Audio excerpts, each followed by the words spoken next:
Hello, Akira. Very well, and you? How are you?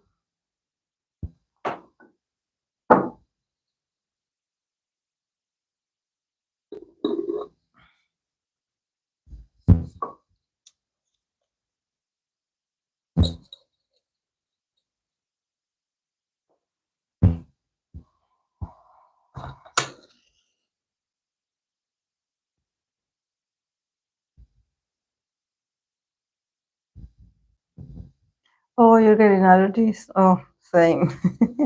Well, we were talking the other day about it. Um, Today, actually, I was praying that the electricity wouldn't we wouldn't run out of electricity because we had um, some days without electricity. Also, there has been a lot of rain and storm here ever since Monday, so it had been raining every day. Um, so I was like praying that by today at the hour that I have to do the live, that I wouldn't, the lights wouldn't turn off, that the energy wouldn't go out. Um, but well,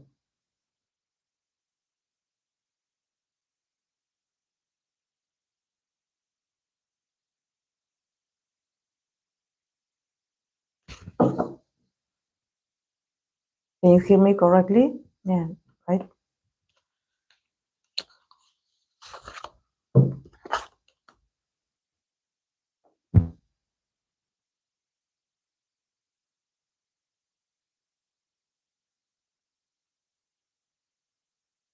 Hey, Fluffy.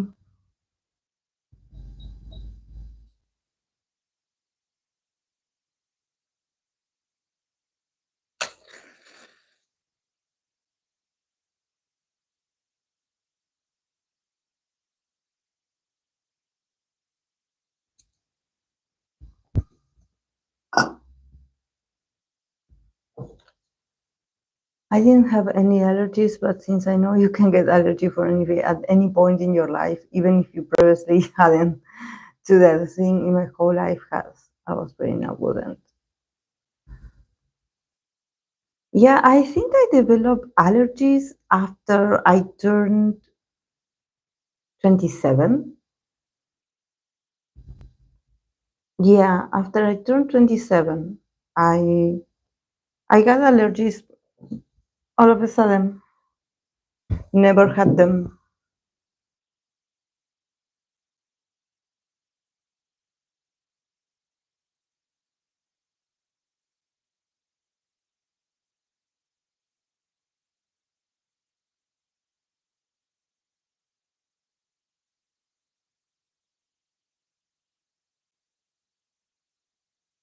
Hello.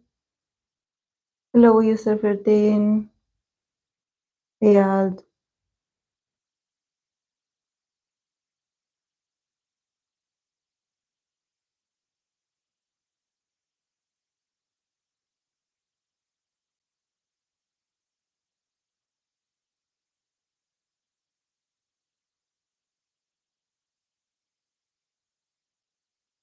Hey, Marushka, how do people live with it? It's not annoying. It's, it's so annoying. I miss the 20 years I spent without it. Yeah, I don't know. I don't know. I think that when you are in your 20s, you don't think about, I don't know, at least in my case, um, even having lupus, but I never was someone that I would take a pill. I would, uh, I just wouldn't think about those things. Like I wouldn't have those issues. I don't know, because I would be living life. So I don't know. I don't know. I think that ever since I started to have more responsibilities and just a lot of routine and just things, adulting and things getting serious, that's when I started to get all these random symptoms. Mm. It's okay. I recognize you anyway. Mm. Moving will kick start allergies if you have new things in the environment. I moved and discovered allergies. I live on allergy meds. Yeah. For me, I sort of can feel it in the air when I wake up in the morning very early. That I know it's allergies because I start to have a sort of headache, like here in the middle, like it's like in the nose as well, and I feel like my head hurts, and it's very uncomfortable because it seems like I want to sneeze, but I cannot. So,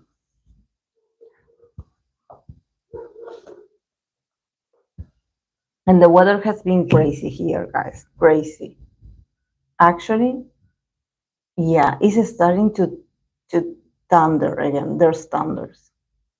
Like there's moments where the rain stops and I think it's going to start raining again. So I don't know. I think we're going to be fine if the lights don't go out. Oh my god.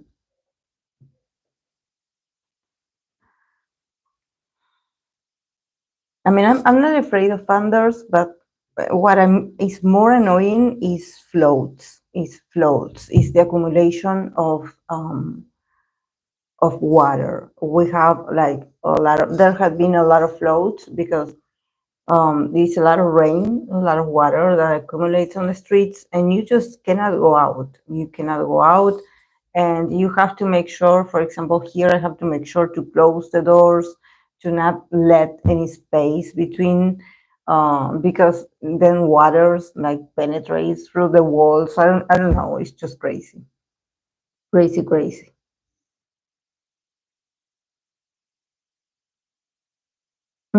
I moved to another city on my own. Former city was very dry, and here it's humid, more mature and colder. But at least my family can tell everything they use for allergies. Yeah, thank God for allergies. For at least for me, it's very simple. I just take one pill that is like the usual that they give you for allergies.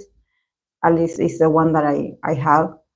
And it makes me feel like very well right away, but I have to take it as soon as I start having the symptoms, because if I let it pass, then it develops into a flu.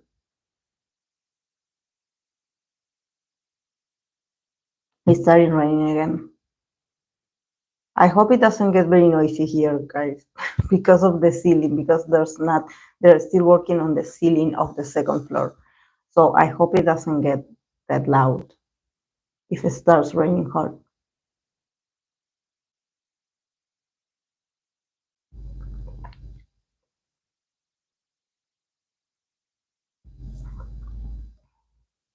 The southeast has two pollen seasons. Clouds of yellow-green pollen twice a year. I never had problems in other regions. Yeah, that yellow-green pollen, it gets in your eyes, like in your, oh, it's awful. For me, I even get it like here because I remember in the pandemic that I used to work from home and I used to be in the same place and I would get allergies inside my house. So it's very weird. It's very weird. I guess it has to do with the immune system, definitely. Uh, but honestly, I think that something changed after the pandemic. Something changed in us. We became more like susceptible to certain things. I don't feel like my body is the same. I think that something has changed in my system. Like, for example, I never had like intolerance to gluten, but when we were in lockdown, I remember that I guess it's because of the sedentary life, and it's because we were like in lockdown, and we would buy food and we would eat, drink, whatever.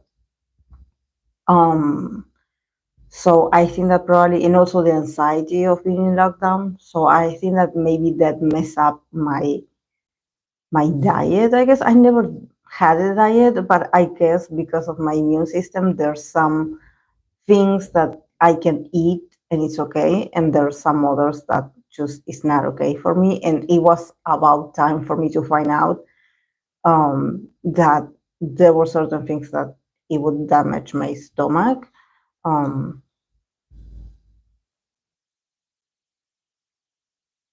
Thankfully, after 10 years, I don't need any meds and know how to use supplements and herbs to keep it down if it something flares out. Yeah, honestly, I haven't tried supplements yet.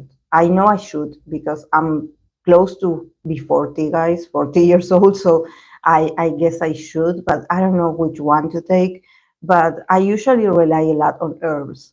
For me, my chamomile tea is a tea, is an herb that you cannot take away from me. I have to have it before I go to sleep.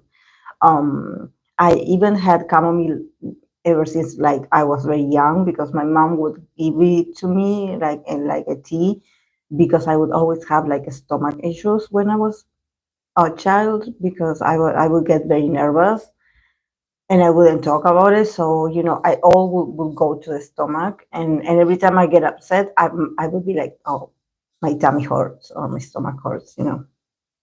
So she figured out it was because I was nervous or I was angry about something and I didn't process it very well.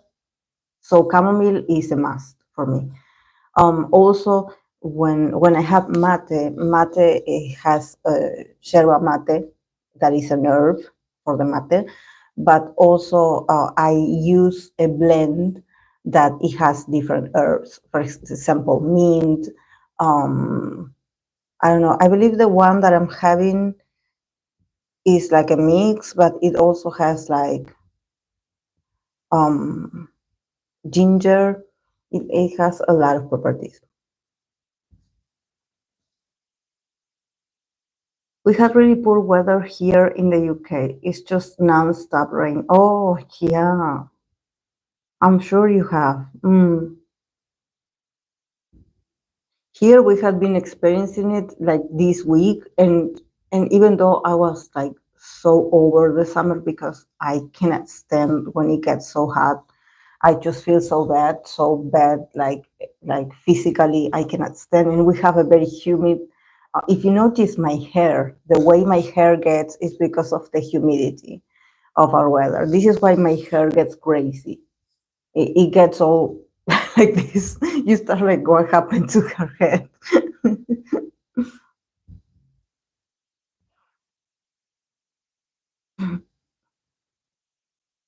Reiki is the best. Yeah, I had a coworker, a former coworker of mine, that then she moved out of my city, but she used to do Reiki for me, and it was so good. It was so healing for me. It was beautiful. It was beautiful for me. I love Reiki. I love it, and also because I actually am able to have like visualize. I can visualize. When you give me like you guide me through the whole process, and you're like, okay, relax. like let's meditate here, let's relax, let's visualize this. I can do it, and it helps me. um Thank you, Marushka, thank you. Mm, yeah, please. I have all of those. Autoimmune disease, and I have thyroids and allergies. So thank you. Mm. Hey, Stray Gates Pink Lover. Yeah, Reiki even on YouTube works for me. Not for allergy, but when I have a cold, it's soothing. Yeah,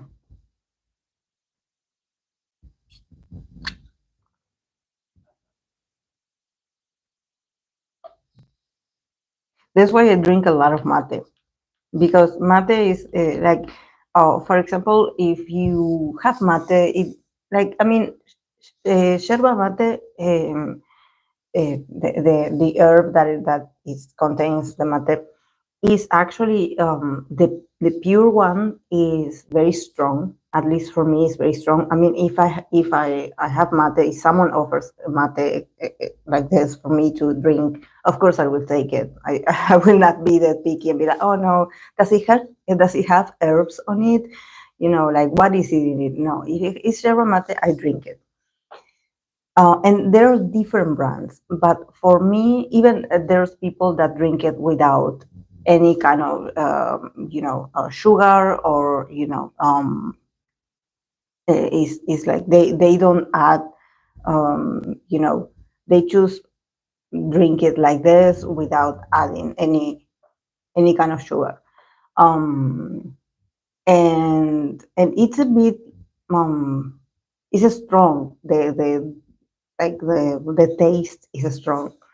But it's like coffee, it's like coffee. For example, for me, when I started drinking coffee, especially for me that I don't drink, um,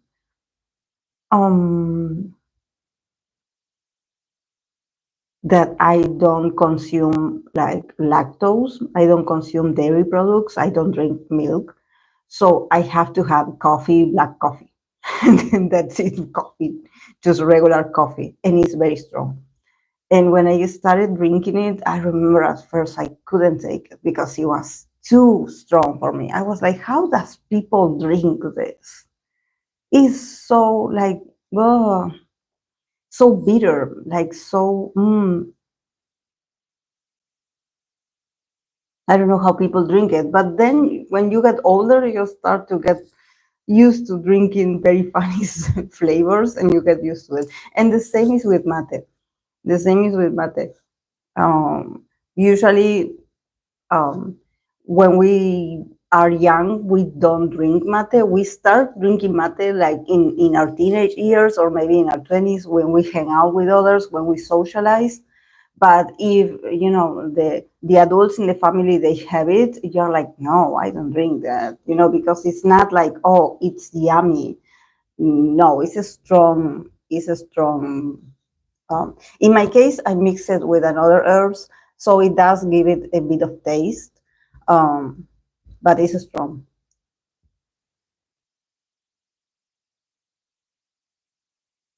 Oh, I'm going to look for it. White divine, like Reiki.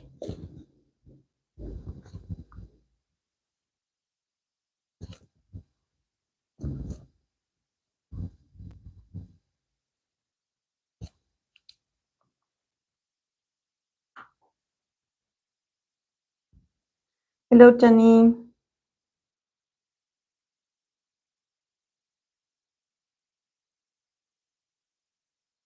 Edilla, Edilla SMR.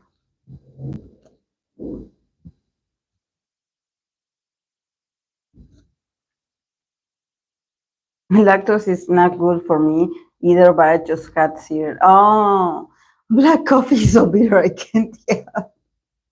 At first, I was like, why people drink this? I was like, why people? My friend has a picture of her as a baby drinking mate. Oh, yeah, because usually the same thing happened with the children in our house. For example, my cousins when they were younger, and my niece and my nephews, they, when they are young, they are very interested. They want to have what you're having. So if they see you that you put this in your mouth, or if you see that you're drinking this, they want to taste it. So um, sometimes we will let them try. It's just that you have to wait when the water is not that hot, because it can burn them. The water is very hot, is near the point of boiling. So yeah, you have to be very careful with children. And also, I know there's people that they do the mate for the for the children. They do it. They put milk on it. They put milk on it. It's like mate with milk. Um, Call it mate de leche here. But yeah, I'm never had that. I drink mate like that. I don't like it sugar or herbs. Yeah, mate is strong. Oh my! It started to rain.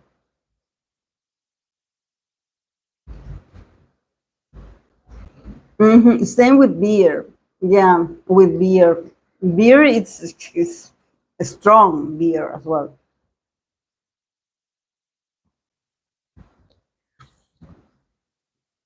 Okay, guys. Oh, I was going to ask you, Akira. I don't have you. I don't have you on TikTok. I don't know if you follow me, but on my personal account of TikTok, I'm getting a lot the audio of Momo de Twice. I'm sure you heard it. I'm sure you heard it. Did you hear it? Did you hear it, Akira? The narration of Momo de Twice.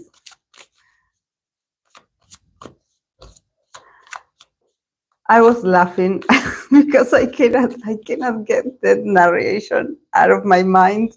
I don't know who invented that, but it's so funny. It's so funny because people use that audio as a way of like saying, okay, I don't remember, like, yes, like I don't remember anything, but I do remember how the narration goes. Oh my God, yes. Even on Facebook, everyone shares picture of her descriptions. The other one, los padres de Momo de Twice. Le dijeron a Momo de Twice.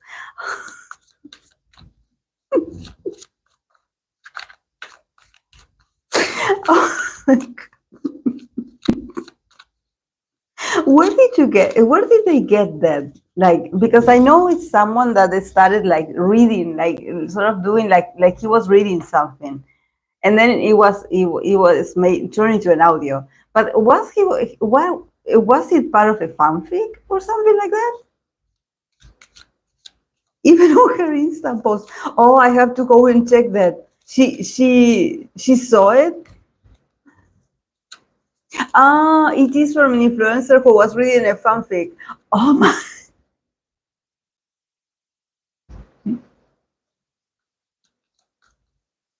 I mean, I did hear about it. Like I did hear about it like a couple weeks ago, but I never heard it like fully. I was like, what is that about? Because I was like, I don't know why the first time I heard it, I was like, okay, maybe they're talking about someone that a character that the name is Momo, because there are characters that their names are Momo, and they confuse it with Twice, with a Twice member. But I don't think it's about a Twice member because the audio doesn't make any sense. And then when I saw the original video, I was like, oh my God, it's called 30 Reasons Why of Lazy Tones.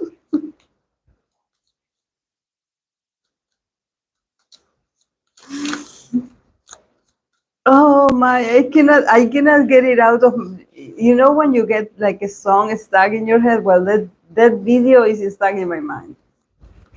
Like that narration. The best part that in the original video her parents are Jimmy and Kai. Oh no, I must watch it. Yes, yes. Oh my.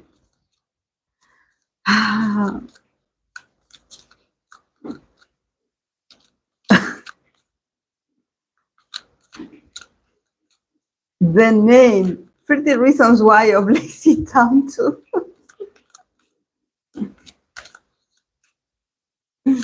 No, oh my God, people on the internet.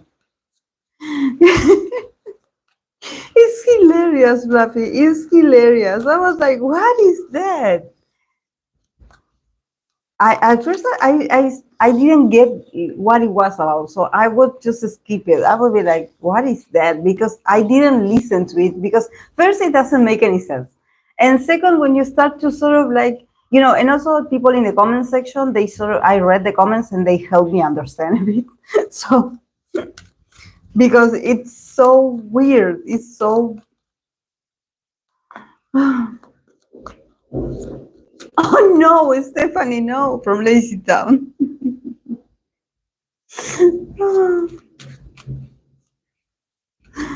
Momo the Twice.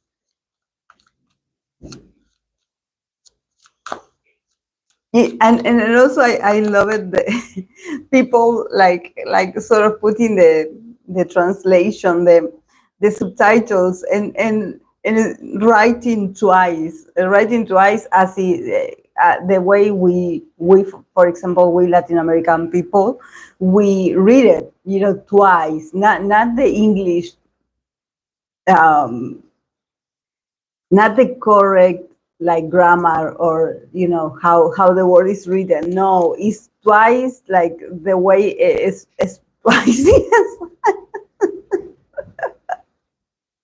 Yes. Los padres de Momo de Twice se acercan a Momo de Twice y le dicen Momo de Twice. Ah, I'm sorry guys, it's so dumb but it's hilarious. I'm late to the party, but I finally understood it. At first, I was like, this is not funny. First of all, because there's a part where they call her Chinese, like it was a bit offensive. So I was like, oh, this is not cool.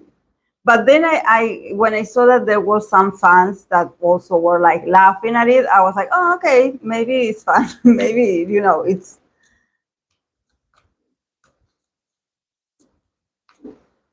Some fanfic has amazing writing and stories, and some are around the event crazy. It's Lazy Town crazy. Mm. Okay, guys, I'm going to start before my ceiling falls because of the rain. I don't know. Can you hear me? Can you hear me right, or is the rain too noisy? Can you hear the rain?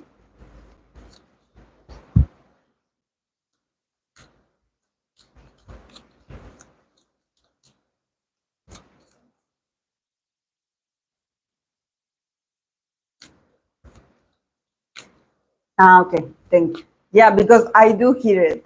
And this is the reason why I'm talking louder, because I hear the rain. Okay, first, before starting with intimate fantasies for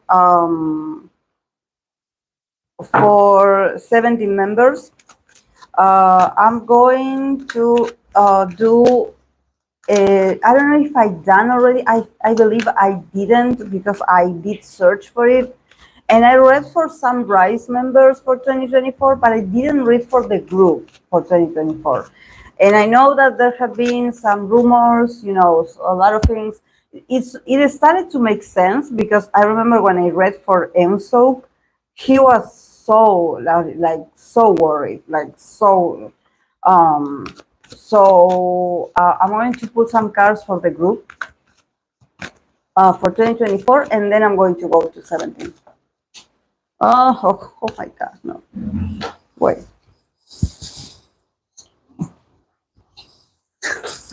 Look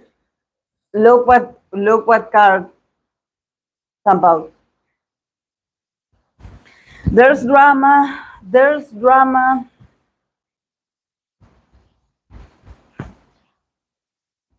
Sorry. There's drama.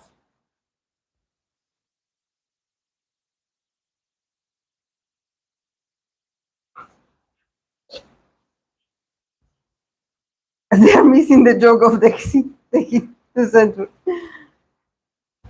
Yeah, the five. The people are fighting. Yeah, the conflict. The conflict. Okay. I'm going to put some cards for them. Wait, I have to write down.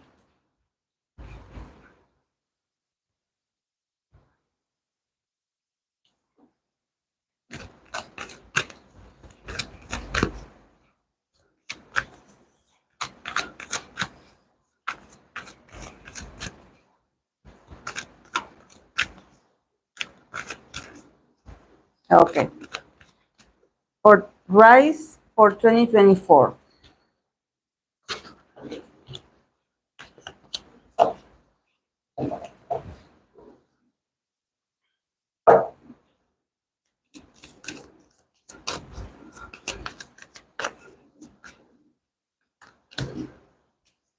Wow, two cards of the star. The star came out twice in different decks, but it came out twice.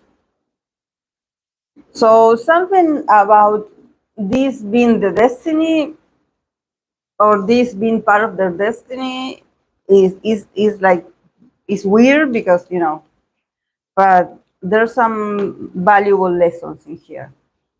Okay, for Riize, we start with the Two of Wands,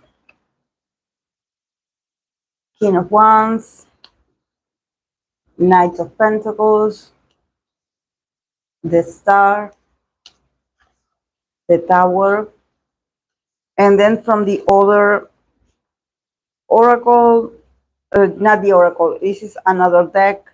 This is the Prism Tarot, and they got the Star again. That the keyword in this deck is rejuvenation. So I think that honestly, I mean, considering what they're going through when it comes to, you know, the rumors, people talking, like dating rumors, I don't know what happened, but the panorama is not that bad. The panorama is not that bad. I see a lot of people like working to pass this. You know, it's not like they're stopping to worry about this. Actually, I don't see, you know, worries nor insecurities. So I guess whatever the rumors or accusations or whatever is going on, it doesn't impact on them. I don't see it. Like honestly, I think that probably the only thing that maybe is something that they are still going to sort of have to deal with in this year is probably that one member is in hiatus, and that I could sort of see him represented here by the King of Wands, you know, and him, people wanting to know about him, you know, what is the future for this guy? Like, are you going to make him like another Lucas situation? You're going to keep him in the dungeon again, like you did with Lucas, you know, and probably he also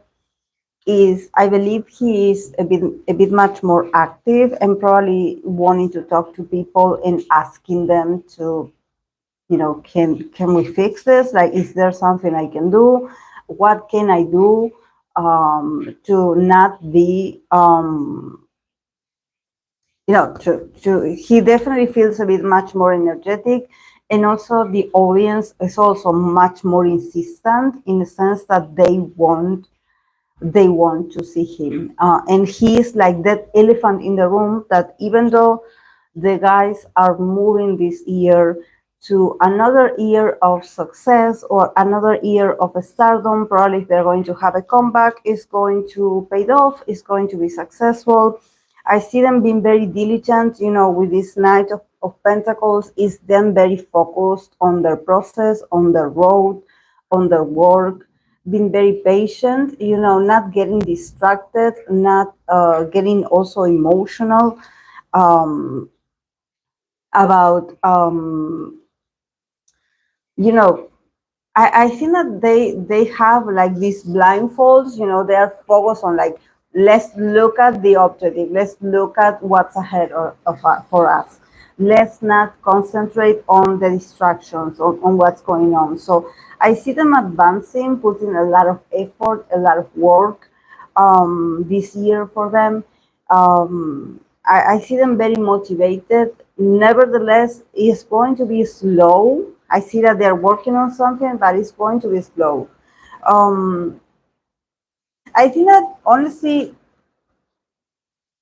they they have the stardom potential, because we have the star, but we also have the tower.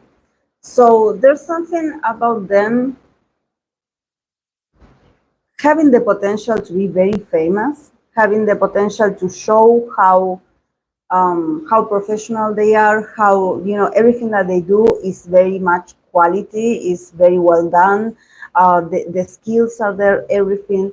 But I think that there's also something has to fall. Um, Something has to be destroyed in order to start again.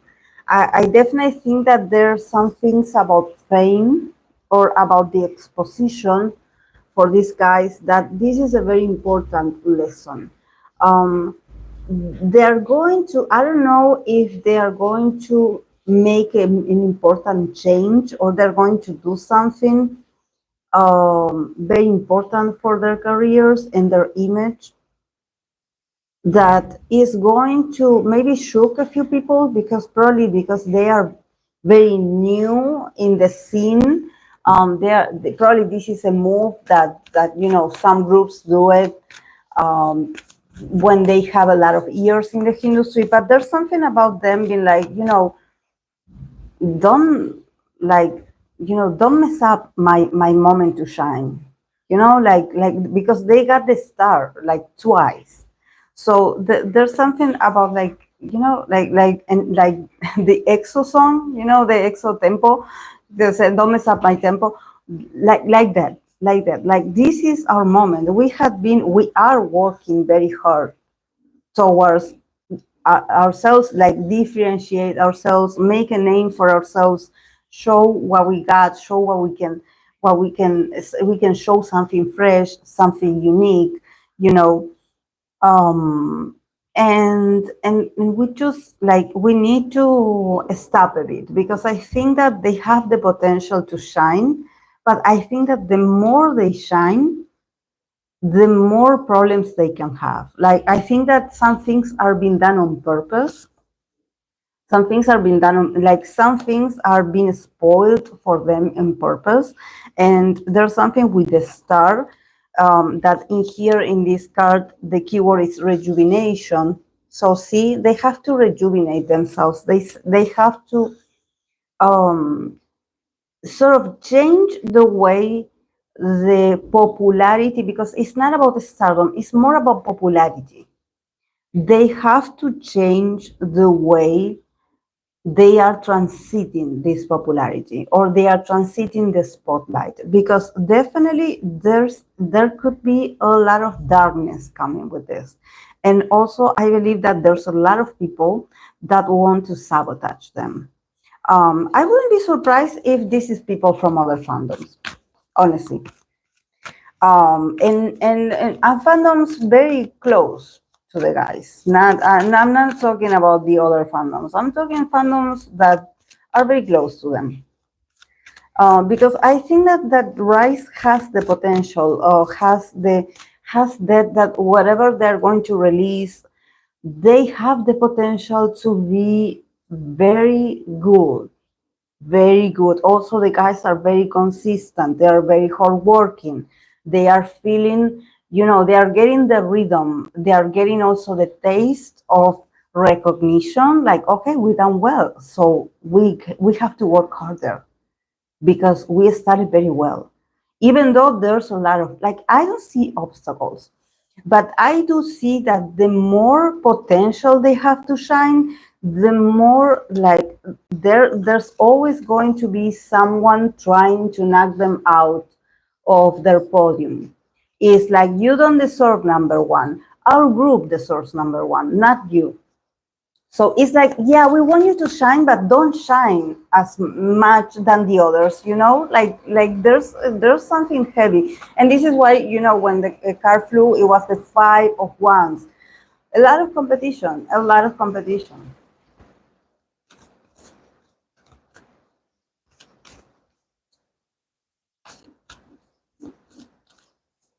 Oh, it's okay, Akira. This group has scandals coming up every week. Someone is after them, and it's not SM who's leaking those scandals. I feel like this is very recurrent on 4chan. Yeah, yeah. But these, when it comes to their energy, they're going to continue. Focus, focus, steady, steady, steady. And I think that this is probably what annoys the haters, you know, or the competitors, you know, the people that are competing against them.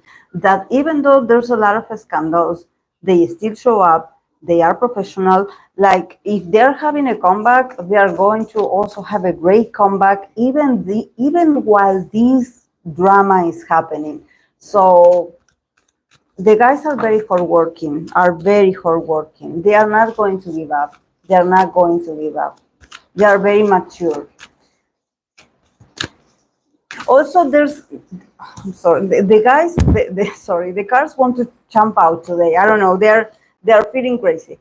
But what I like about here, because you know we're talking about Riize, we're talking about a K-pop group, we're talking about work, talking about profession. So what I love about here, about this Knight of Pentacles, is the professionalism.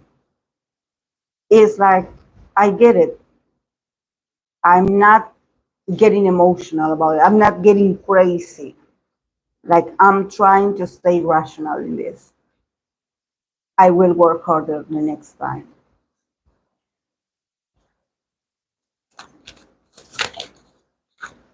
See? The cards are, I swear, guys.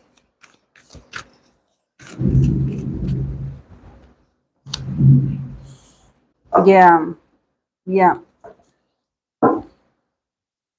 yeah. It's like they want to reveal their secrets, you know, they want to reveal their secrets, or that, I don't think that the guys have secrets, but I think that probably maybe what this group can sort of like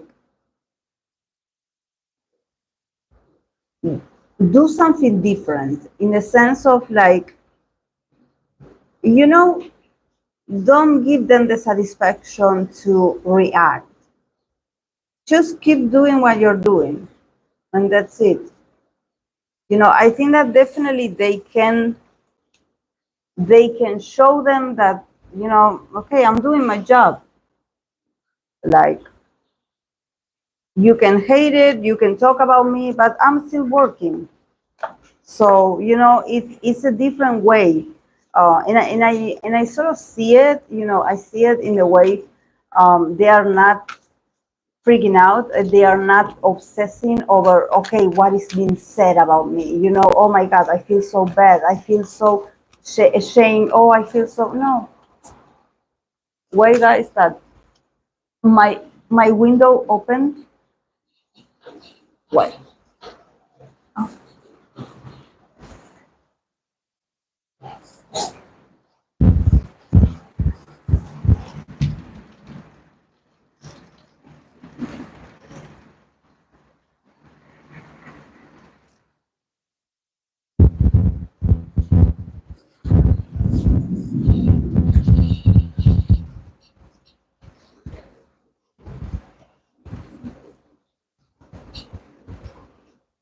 It's raining like crazy. It's raining cats and dogs.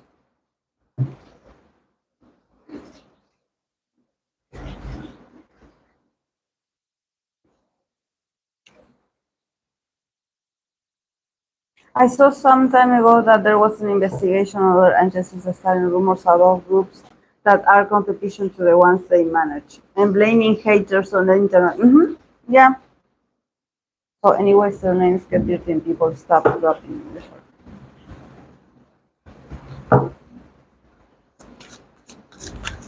Mm. Just that I also, there's something about them that um, I don't know how to explain this, but because I seen the Knight of Pentacles, so there's a lot of professionalism coming from these guys. So there's something about them wanting to throw dirt in their names, sort of like ruin their reputation. But I see that the guys are very clean, Like even if they have a past, or even if they have a dating history or whatever, there's a sense of them as individuals that their energy feels very clean. Like they really are good guys. They are not troublemakers. They love what they do. They are very committed to the craft. So I think that they can try to sort of make them the bad guy. But I think that the guys are just great. They are great at what they're doing. And they are probably going to do very well when it comes to their work. I don't think people are going to drop them, but yeah, SM is not very good to deal with them. So I think that I understand why people get annoyed, because we also have the other member in hiatus. It's like the guys are trying to remain professional in a very uncomfortable and not so clear environment.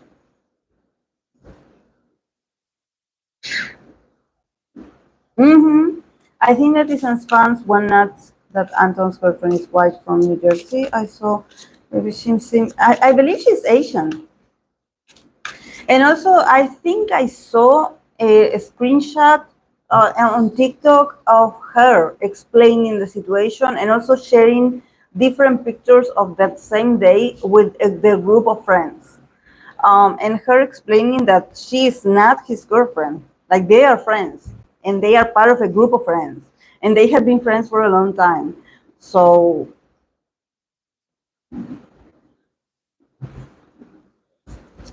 but she looked Asian, I believe.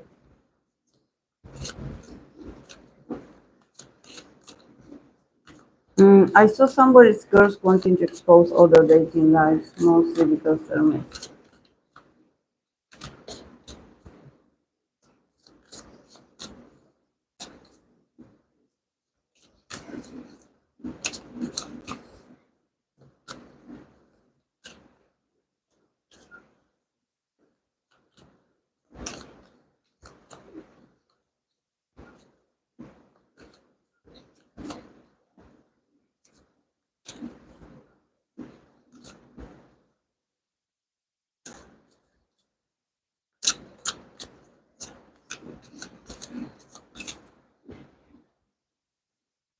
Okay, I'm going to start with 17's Intimate Fantasies.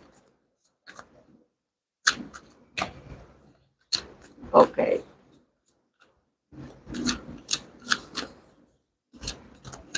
I have the list of names here of the 17 members. I have Scoops, Wongu, Mingyu, Vernon, Wusi, Jonghan, Joshua, BK, Sungwan, Hoshi, Jun, the 8, and Dina.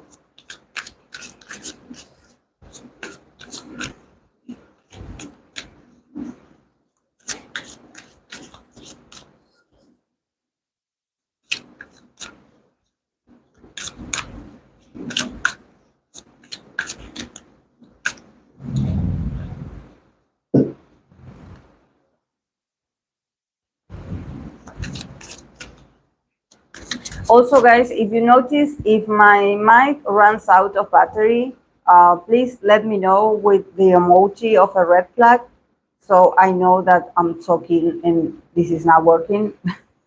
Just in case, I have to.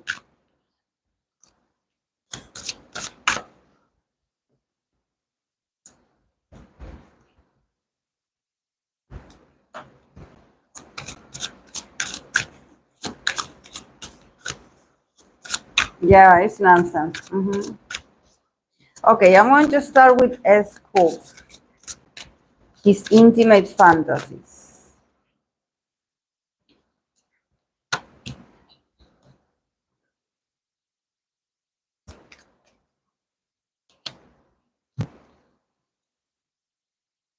Okay, for him, we start with, oh my God. I feel like the sky is falling because of the rain. Seven of Cups for Scoops. Six of Wands and King of Swords. And then from the Oracle, we have the Three of Clouds, heartbreak. So definitely, I always get this vibe of Scoops. I always get this very sad vibe. Like every time I try to read him for how does he flirt, how is he around girls. I don't know. There's a part of him that is very emo, that is like very contradictory. I would say I don't see like happy feelings, confident feelings. Um, but I think that when it comes to intimate fantasies, I there's something about him just like he just enjoys watching his special person's body. So probably he loves to watch. He loves to watch from afar. You know, he loves to surprise his partner while they are in the shower. You know, while they are just like you know even maybe oh my maybe when they are like sleeping. There's something about him just coming in the shadows, and observing. He definitely loves butter, like the body, and he loves the distance. He loves to observe the person. And he probably fantasizes with them when he's far away. Like there's a sort of expectation, and there's something about him enjoying this of like, okay, I'm far away from you. You cannot see me, but I can see you. I'm in the darkness. Um, but also with the Six of Wands, I believe that there's something about him also having the fantasy of having a very daring and courageous partner, someone very passionate, probably someone that brings out the passion in him, because I see that he could potentially have a lot of like restrictions to accept that he has desires or that he has this very strong stamina or this strong desire. Um, but I think that for him, he would feel like a champion if he would have like a partner that initiates, someone that is passionate, someone that is carefree, someone that doesn't mind what others are saying or if others are watching, someone that probably when they are in a public place, someone that starts touching him, like sort of flirting with him, being provocative with him, I think he fantasizes with this because probably it's a sort of like um, he um, like projecting on the partner because I believe he would want to be the brave, he would want to be the one that initiates, but sometimes maybe because of his job, maybe because of the way he was raised, there's some limitations, there's some part that he's like prefers to go slowly, he prefers to take his time to look at the person far away. Definitely he loves to watch. He loves to watch. He loves naked bodies, he loves it. Um, and he wants to make that moment last forever. So it's like that's why if he would be like watching from a distance, he would hide, like he would keep it a secret for a while until he's discovered, and this of course in the intimacy of just being with his person. This is not to just be like a creep or being observing other strangers. No, no, no, this is about his person, because I think that he has the curiosity. He also has the king of air, that is like the king of swords. So there's like a very a strong curiosity, like I want to know about you. I want to learn from you. I want to educate myself about you and your body and your desire. So show me what you like, or show me how you want me to behave. So I definitely think that he just fantasizes with a partner that doesn't have like the the limitations that he has. And I don't know why I want to say limitations. Probably is more about restrictions. It's more about, I don't know if he's religious, but there's something about him being like, no, these are my values. I don't do that, or I don't think about that because this is not correct. But if he sees someone else being much more sexual or being much more courageous and being just wild and just comfortable in their skin about, yeah, this is what I like. Yeah, I like you. Or, I mean, I want to do this with you. I also fantasize about you. He's like, oh, really? Like, like you feel it too? Like, oh, so he's like, this is great, because definitely the guy is very passionate and he also has like a great imagination. But I think that he would prefer for the other person to give him a hint that it's okay to advance, it's okay to be wild. He probably just wants someone that is also very sexual, someone that is always wants him or is always after him. So he's like, oh wow, I feel wanted, like really, like I feel like a king, I feel like a king. But yeah, with the Free of Clouds, the heartbreak, I think that definitely he's a guy that definitely, when I think about his ability to fantasize, there's something like I said, a bit tragic, that I think that if he's going through a breakup or a heartache, or there's something that is not right in his life when it comes to his moods, or when it comes to him, how he feels personally about himself, it can affect his ability to fantasize. So I think that he has the ability to fantasize, but I think that he doesn't allow himself to fantasize that much, because there's a part of him that he has to heal. Probably he worries a lot, or he has like,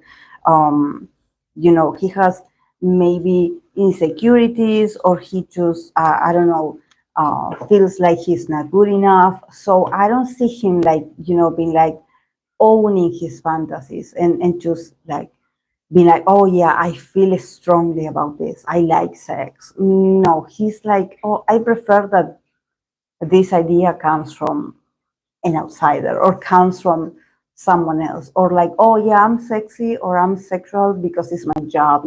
Something about him detaching from his initial desire. So I see him very like this is why I believe that probably he just needs, or there's a part of him wanting someone courageous, because probably there's moments where he doesn't feel that courageous himself.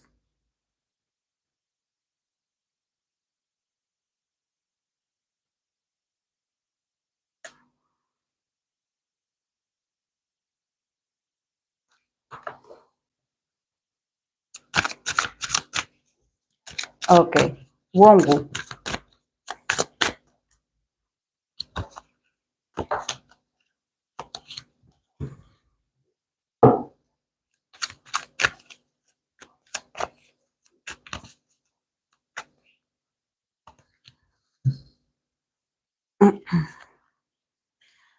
Okay. For Wongu, yeah, we start with the Three of Wands for Wongu. the Three of Cups, and the Ten of Wands. So a lot of fire, water in the middle, but fire. So he's very passionate. And from the other deck, he got the card of the Hermit, Seek Truth. So I think that for Wongu, definitely his fantasy, he's a very passionate guy. He's a very passionate guy. He's not shy about his passions. Um, I think that there's something about him being like very, I don't know how to say this, but there's something about him being very quick. So I don't know if he just fantasizes with whatever, but there's something about him wanting to finish quick, So I feel like there's something about him feeling like, okay, I don't have time. So there's a lot of energy, there's a lot of passion, but there's also this mix of desperation, because I think that I'm running out of time, or I don't have time, or I'm in a rush. So, so yeah, yeah, I think that definitely he's very passionate. I feel like he gets turned on easily. He's very passionate. It's just that with this free of water that he has in here, he sort of can disguise this. I know he's a Cancer man, and he definitely in the middle, the Three of Cups is, Mercury in Cancer. So it makes sense that he sort of disguises his desires with like, oh yeah, I'm this sweet, profound guy. I'm a sensitive guy, but actually he's very physical. There's something about him, like he probably like, if you touch me, like, I get turned on, or if you do this, and I think that there's also a lot of fire, a lot of, probably he imagines also makeup sex, a lot of arguments with his person, a lot of passionate reconciliation, a lot of drama. I definitely sense a lot of spontaneity, but it's like there's always something. I don't know if he sort of likes drama in relationships, or he fantasizes that, okay, when we have an argument, we are going to fix this with sex, or we're going to, like, I'm angry at you, but anyways, we're going to have sex anyways. Like there's a bit of like a mix of like impatience, like he's a bit impatient, and it's like he doesn't know how to fix things in a relationship. um he's a very interesting mix of water and fire. There's something about him, and he probably also, he could get upset for smallest things. I don't know, I see him being the dramatic one in the relationships. I think that he sort of has these arguments or this very petty behavior, and then he expects the other person to forgive him. So there's something about him like fantasizing about having confrontations, or just like, okay, let's resolve this with sex, like let's resolve this quick, let's not, like, I need us to fix this with physical touch. I definitely think that definitely the guy, he longs for touch, he longs for, this is why he gets so excited, because I think that he just loves to be touched. There's a bit of desperation coming from him. He needs it. Probably he's a very lonely guy. And this is why we have the Hermit in here, that is a seek truth. So I think that he probably in his fantasies, he's sort of compensating for a part of him that he wants to live a drama in his mind that probably he doesn't have in real life. So there's something about him really fantasizing. He fantasizes, but the whole way. He reads the whole fanfic. It's not just an episode. He needs to read the whole novela, like the whole soap opera is his fantasy. He's very imaginative. Um, and I think that for him, sex is also a way, or fantasies is a way of him sort of going through his frustrations. I don't know. I don't know. He is a very interesting person. Definitely with the card of the Hermit, seek truth. Definitely lets me know that probably he has some issues. He has some personal things that he needs to work on himself. Some truth about himself and the way he transits relationships. But just because the hermit, it feels very lonely and isolated. I think that he has this fantasy of maybe having a partner that sort of guesses what he wants and his desire and how he wants it. And he is like, okay, like you, since you love me so much, you have to know what I like. And you have to give, like, he can be a bit selfish, I would say. And then he gets upset when he doesn't get exactly what he wanted. So it sounds very childlike, I would say. But with the hermit that is like seek truth, definitely these very like passionate scenarios, these makeup sex, and this like very strong charge energy of fire in here lets me know that he needs to work a bit on, how he transits relationships, about probably him trying to understand the other part and not just staying quiet and isolating and waiting for the other to apologize and waiting. There's something about pride in here. It's like, oh, if you're my lover, you're supposed to know what I like. Or like there's something about like, you're supposed to seduce me, not you. And there's a seek for drama. I think that there's a part of him that he probably is. I don't know if maybe it's because I don't think he's shy, but he's very reserved. But inside of him, if you really know him, he's very dramatic. He loves the drama. He loves.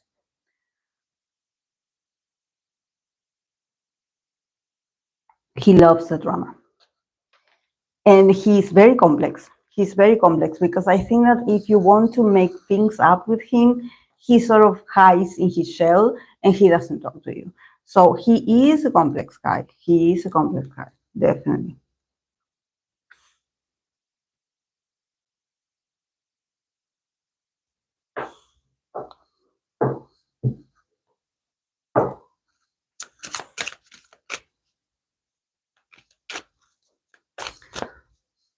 The type of experience and formative sex. Um, no, I don't think it's transformative. No, I don't see any transformation. I think that he needs to look deep within himself first. Yeah, he needs to go within himself first. Okay. For Mingyu, fantasies, intimate fantasies.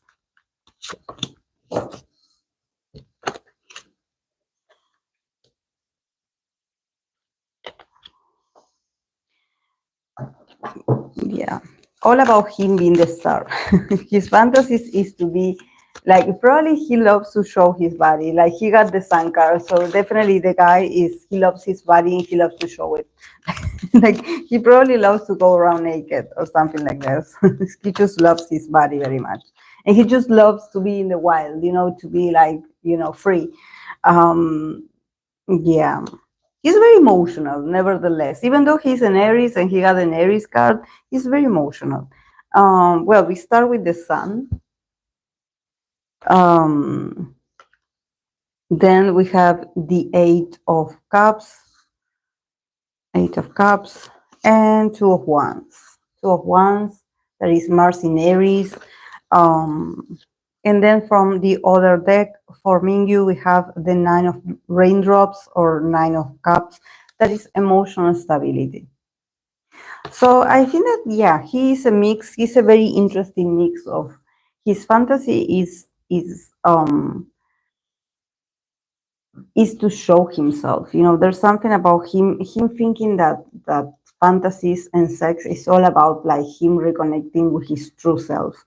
I think that he's very spontaneous about desires, but honestly, there's a part of him that I believe that with the Eight of Cups, there's a feeling of when you have to resign to your desires. When you are very passionate, or probably when you enjoy sex very much, or you love your body and you love to please yourself, and somehow there's someone telling you that no, you cannot do that, that's wrong, you cannot do it, because I don't know if you can see this, in here. There's a person in the water. There's a woman in the water, and there's like some arrows thrown in her way.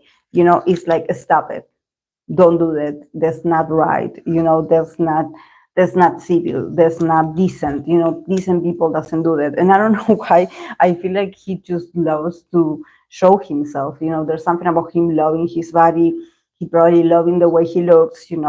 And there's some shame in this. There's something about him feeling ashamed of it. I don't know if there's someone that is like, no, you shouldn't consume porn, or you shouldn't have fantasies, this is not right. Sex is for this and this only. And you're not supposed to enjoy it, it's just for recreation purposes. I don't know. But he is very wild. His imagination is very wild. And for him, I believe that, yeah, his fantasy probably is to be with more than one, because he has the Two of Wands, that is Mars in Aries. So definitely he would want to be with more than one person. But he would want to do it like in sort of party, in a very festive, very like entertaining kind of environment, where he just sees people enjoying their bodies and enjoying their company and just not feeling ashamed at all. Probably a party where everyone is naked and they just are like together and everyone is with everyone. There's something about it. It feels like a sort of liberation.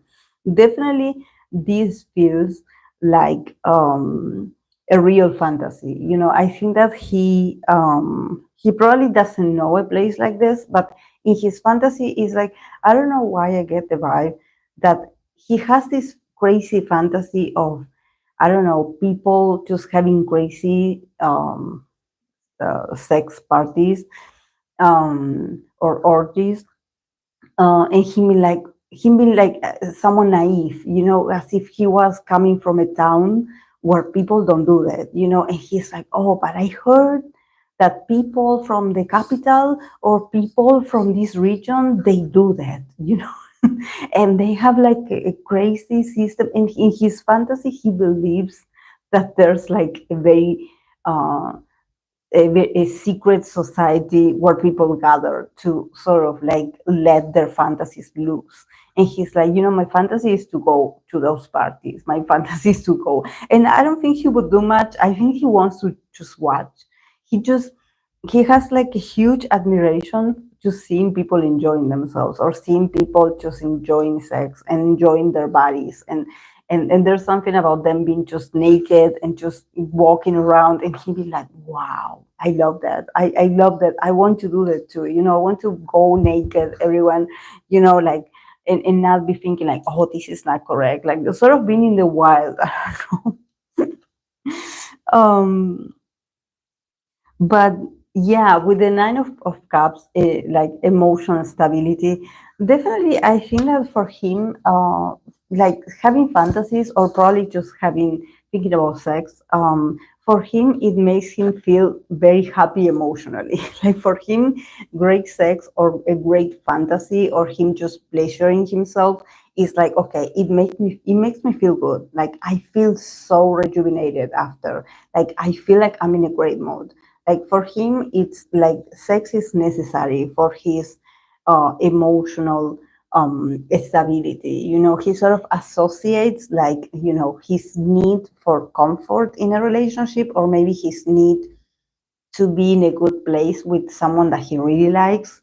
But at the same time, he's like, I want to have great sex, and I want to be able to fantasize about it. I don't want to feel restricted.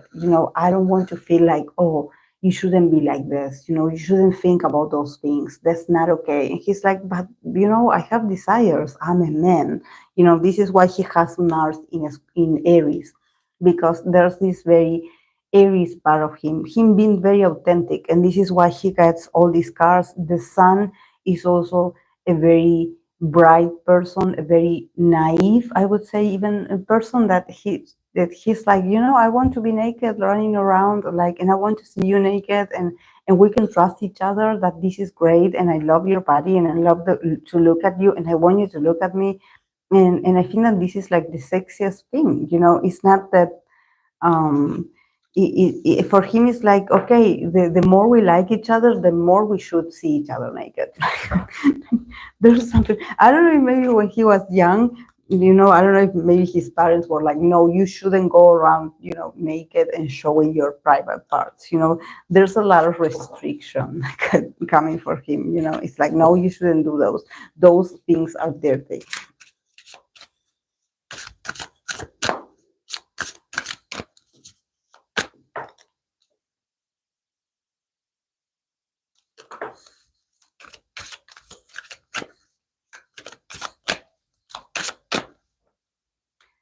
Okay, for Burnham.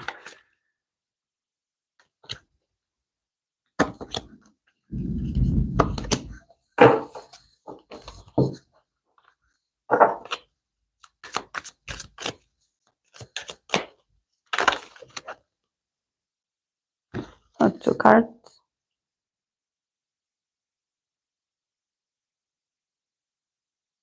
Okay, for him we start with the Four of Wands. Four of Wands, Five of Pentacles, Four of Cups. He feels a bit like block in that sense. Two of Wands. Here he got two from this deck, planning, and then walk away. Eight of Cups, planning to walk away, literally. So I don't know. I think that definitely he is a fan of oral, I would say, because, you know, we also got this card of someone pleasing a woman down, you know, in her parts. So I think that he's a giver. Probably his fantasy is to explore someone, you know, he's very much into oral. But with the Five of Pentacles and the Four of Cups, I think that he goes through periods where he's not interested in sex. Or probably he feels like he's not in the mood, or he's just, I think that there's something about him just not being able to connect with his imagination when it comes to sex.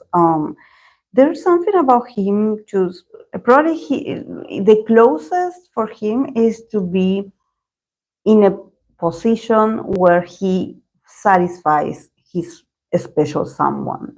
You know, there's something about him wanting to use his mouth or other parts of his body to, like, it's sort of like about foreplay, I would say. You know, he focuses a lot on that. It's like, okay, I want to start slow, like, you know, I want to take my time, like I want to, like, decipher you and your body, and he's like very, very calm, very gentle, but very focused at the same time. I think that he wants his partner to be satisfied with him.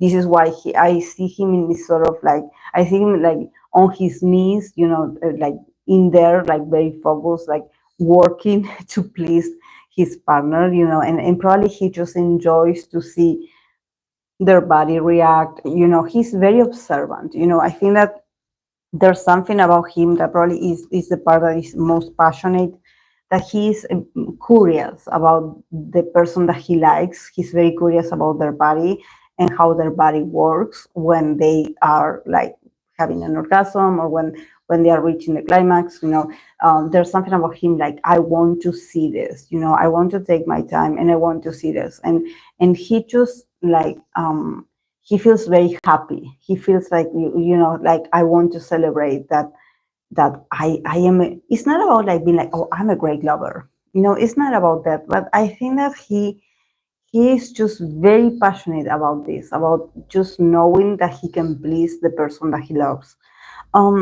But with the Five of Pentacles and the Four of Cups, there's also a part of him that he just feels, I don't know, I think that there's something about himself that that probably it doesn't allow him to be that spontaneous when it comes to talking about sex, or maybe to connect with that very intimate part of himself. I think that sometimes he just feels like he doesn't have the drive actually. um he goes through moments where he's like, oh yeah, I don't think about it, like, and I'm okay, like, there's nothing wrong with me in that sense. But also the Four of Cups, I think that there's something about him, like, I get that he's a bit traumatized, I believe, because of the sexualization that he goes through. There's something about him feeling very vulnerable when it comes to sex. I don't know if it's about his image. I think that very, he feels very vulnerable as if he was a woman. So I don't know if it's like there's something about him just feeling a bit uncomfortable when people look at him with lust in their eyes. I think that he has a bit of trauma around that. Um, it's like, I don't want everyone to look at me and be like, oh, he's so hot or he's so sexy. Like, I want only my person to look at me like that. The person that I love, or the person that I like, or the person that I want by my side, not strangers. So there's a bit of trauma here about, sexual matters, I would say, because the Four of Cups, it's like, um, yeah, this I can show, it's about, this woman sort of going to get water, and there's some men waiting for her and sort of watching her, I don't know if they're waiting for her to get undressed or something like this, but they are following her, they are watching her, with lust. And she is not interested. She's not interested. And I think that there's something about Vernon being this person, being this woman, in the sense that I don't want you to look at me like this. Like, I think that you are disrespecting me. Like, don't do that. I don't like it. I don't like it. Yeah, it's very heavy. It's very heavy. It's very heavy. He just, and I think that also the Five of Pentacles is about him exposing himself for money. Probably there's something about, like, I I have to show myself so much because it's my career, that when it has to do with fantasies or with intimate connections, I feel like I cannot go that way. I think that he just, that's why I believe he prefers to be the giver. If he fantasizes, he prefers to be the one that gives instead of receiving, because I think that there's something about him not being able to receive pleasure, because there's a part of him that he doesn't trust the person that wants him. He's like, do you really want me because I'm famous, or do you want me because of me, because of who I am? So he is a tough person.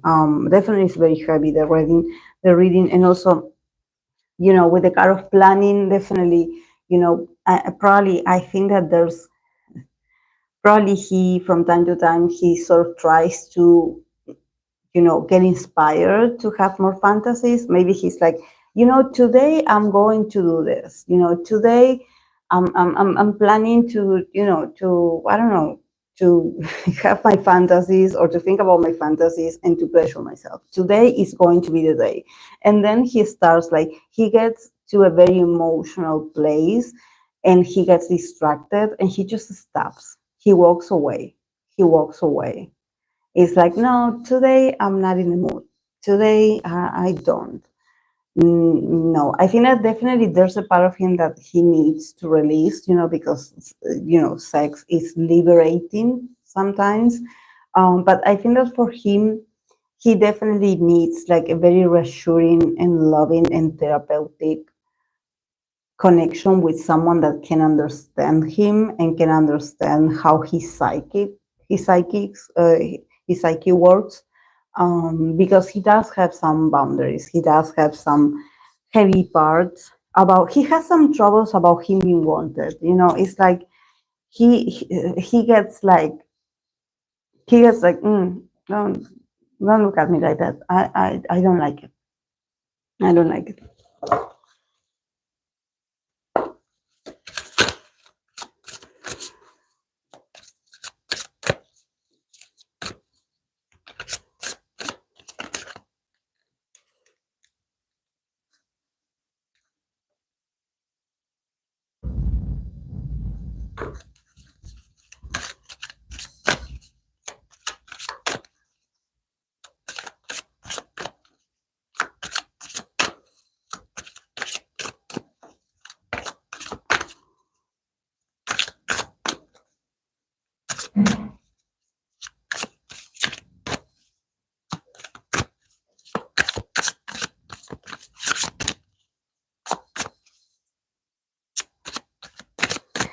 Okay,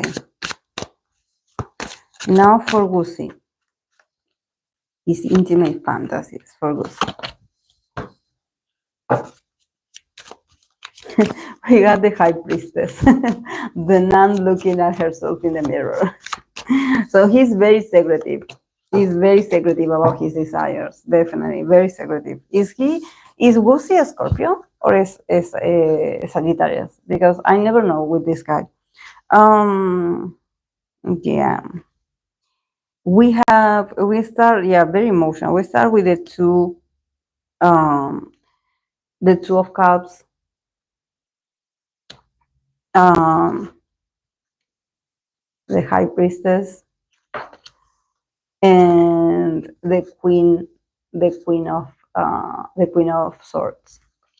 So he has like a woman in vision. He also loves like tough women, cold women, unreachable, like the queen that you cannot get, someone that is very cold, is very detached, that she doesn't like men, and he has the four. He got the five of pentacles, five of gems, need. So yeah, I feel that he I don't know about sexual fantasies because we start with the two of cups. So I think that there's something about him, probably just for him to fantasize about someone, he has to get emotionally invested in the person. um I definitely think that he's very emotional, and he hides it very well. There's something about him wanting to connect with the person, and probably if he starts fantasizing, he has to have a crush. He has to have someone in particular. He has to have that person in his mind. But he hides it. There's something that brings him pleasure. Is about him being like, I'm fantasizing about you, and you have no idea that I'm fantasizing about you. There's something about him just being very secretive. Of course, that when we think about fantasies or intimate fantasies, they are personal, they are intimate, some of them are in our unconscious, some of them we do talk about it, some of these we do not say much. In his case, I think that it comes hand in hand, it comes hand in hand with falling in love, or sort of feeling like he has a crush on someone. He has like a strong connection with someone, and it also leads to him starting to fantasize. But I think that his pleasure is like, I dream about you every night and I pleasure myself.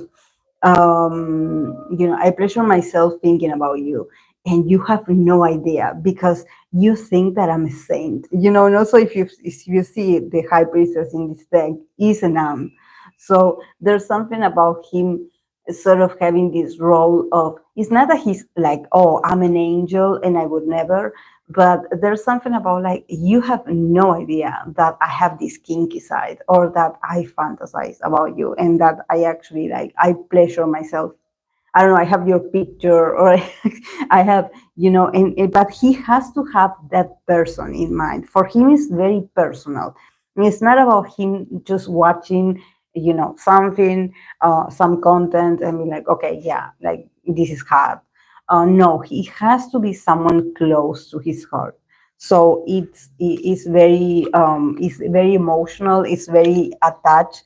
And also with the card of need, there's something about him just probably keeping this a secret, because I believe that he wouldn't, at least in this point in his life, he wouldn't have like the courage to be like, yeah, this is how I feel about you, or I have these fantasies. I think that probably he doesn't even talk about it with other people, like with other men, for example. When they talk about experiences, he's like, no, I don't talk about it. Or they're like, oh, come on, you think about it too. I'm sure you think about it.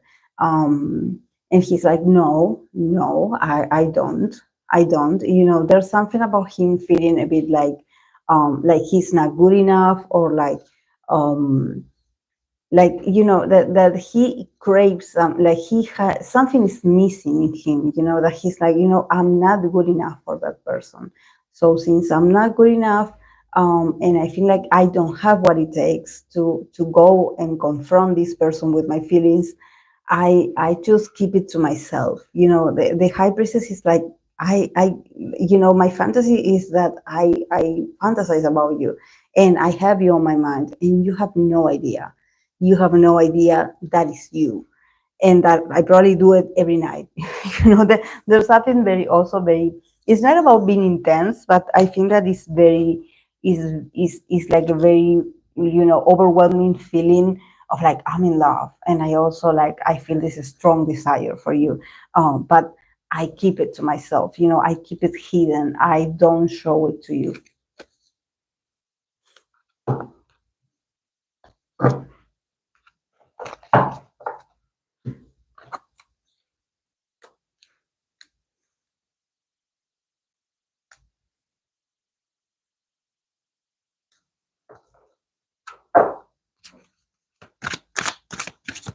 Okay, I continue with Jeonhan. Jeonhan. There's a lot of members. A lot of members. Jeonhan. Yeah, this guy this guy is more materialistic, I would say. He got a lot of pentacles. So definitely he's like very much about appearances and just like status. I think that he gets too known with status, or with just seeing pretty people, and just like being in this very luxurious kind of like, probably his type, or the people that he fantasizes about, is models, or these very rich people, a very luxurious kind of background, or everything is very rich, is very fancy, everyone is very classy. He has fantasies about this, belonging to this society, I would say. We start with the strengths. The card that we thought that it was a tree, remember, and it's not a tree. The strengths. So he's very powerful down there, I would say. Like, he doesn't have any issues to, get very potent in there. He's strong. Then we have the Ten of Pentacles. That it sort of reminds me of very Virgo energy, a lot of Virgo placement. And then we have the Knight of Pentacles again, just him, fantasizing but far away. Very sneaky, very sneaky. Like, I'm watching you and you don't know, or I'm fantasizing about you and you have no idea. So it's a bit. And then he had the Two of Wands, planning. So yeah, the guy is very. I think that he's also like, because of the Pentacles. There's something about him also being very routinary. What he fantasizes about probably is very much the same picture or the same people. And probably he sort of, when he has to fantasize or he has to please himself, like, he does it regularly, and he probably has like a planner. He's like, okay, today I'm going to do it, and this is going to be my material. Today I'm going to do it like this. Like, I feel like for him it's like normal. There's something about him sort of understanding his desires, or understanding that for him fantasies are is sort of like a tool, like it sort of helps him to get the things done, to get the desire out of his body.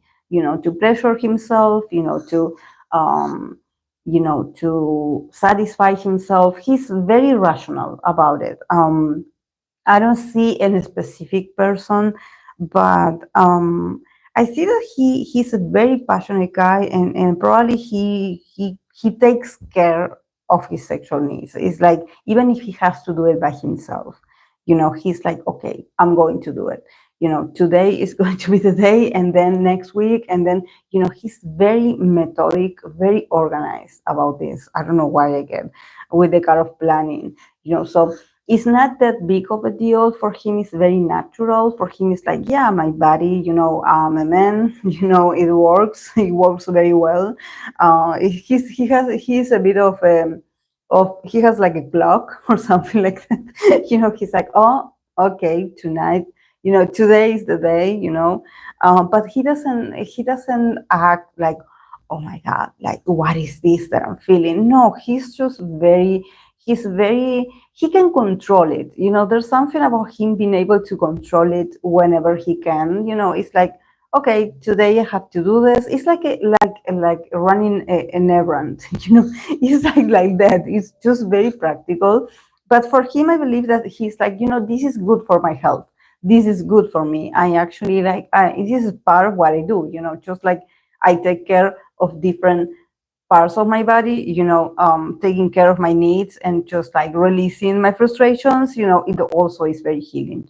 But yeah, if we think about his fantasy, he like probably his fantasies are all about meeting these very rich people, or just these very luxurious people, these people of the high society, these people that they live in this bubble of a lot of prestige, or maybe surrounded by a lot of beautiful things, and just like being and everything is so flashy, and everything is like the food is delicious, the drinks are available.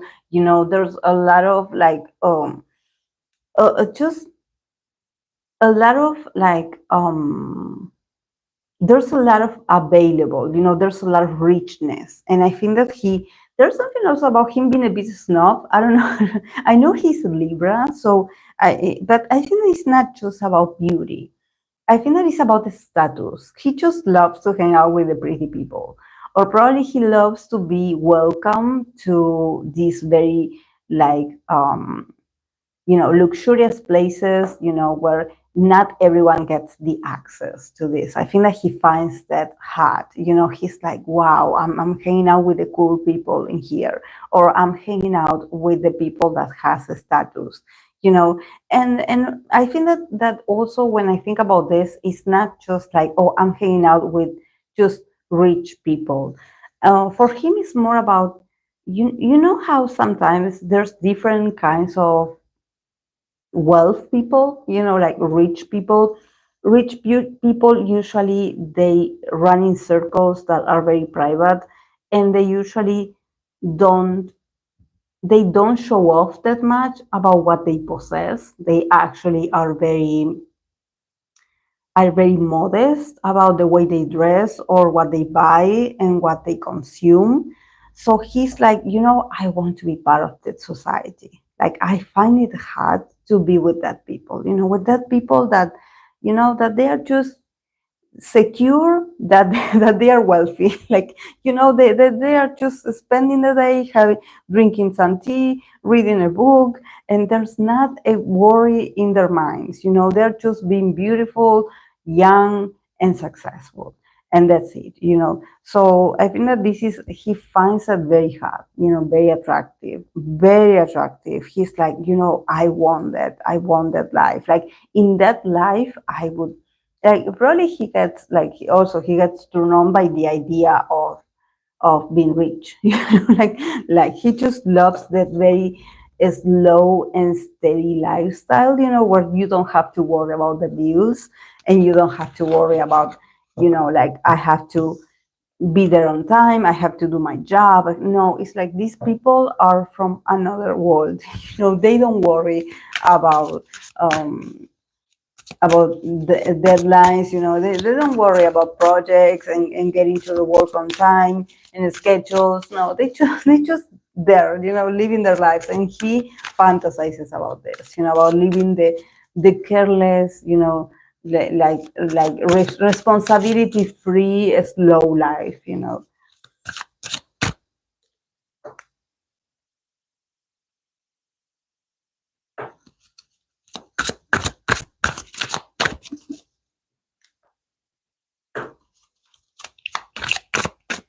Okay, Joshua.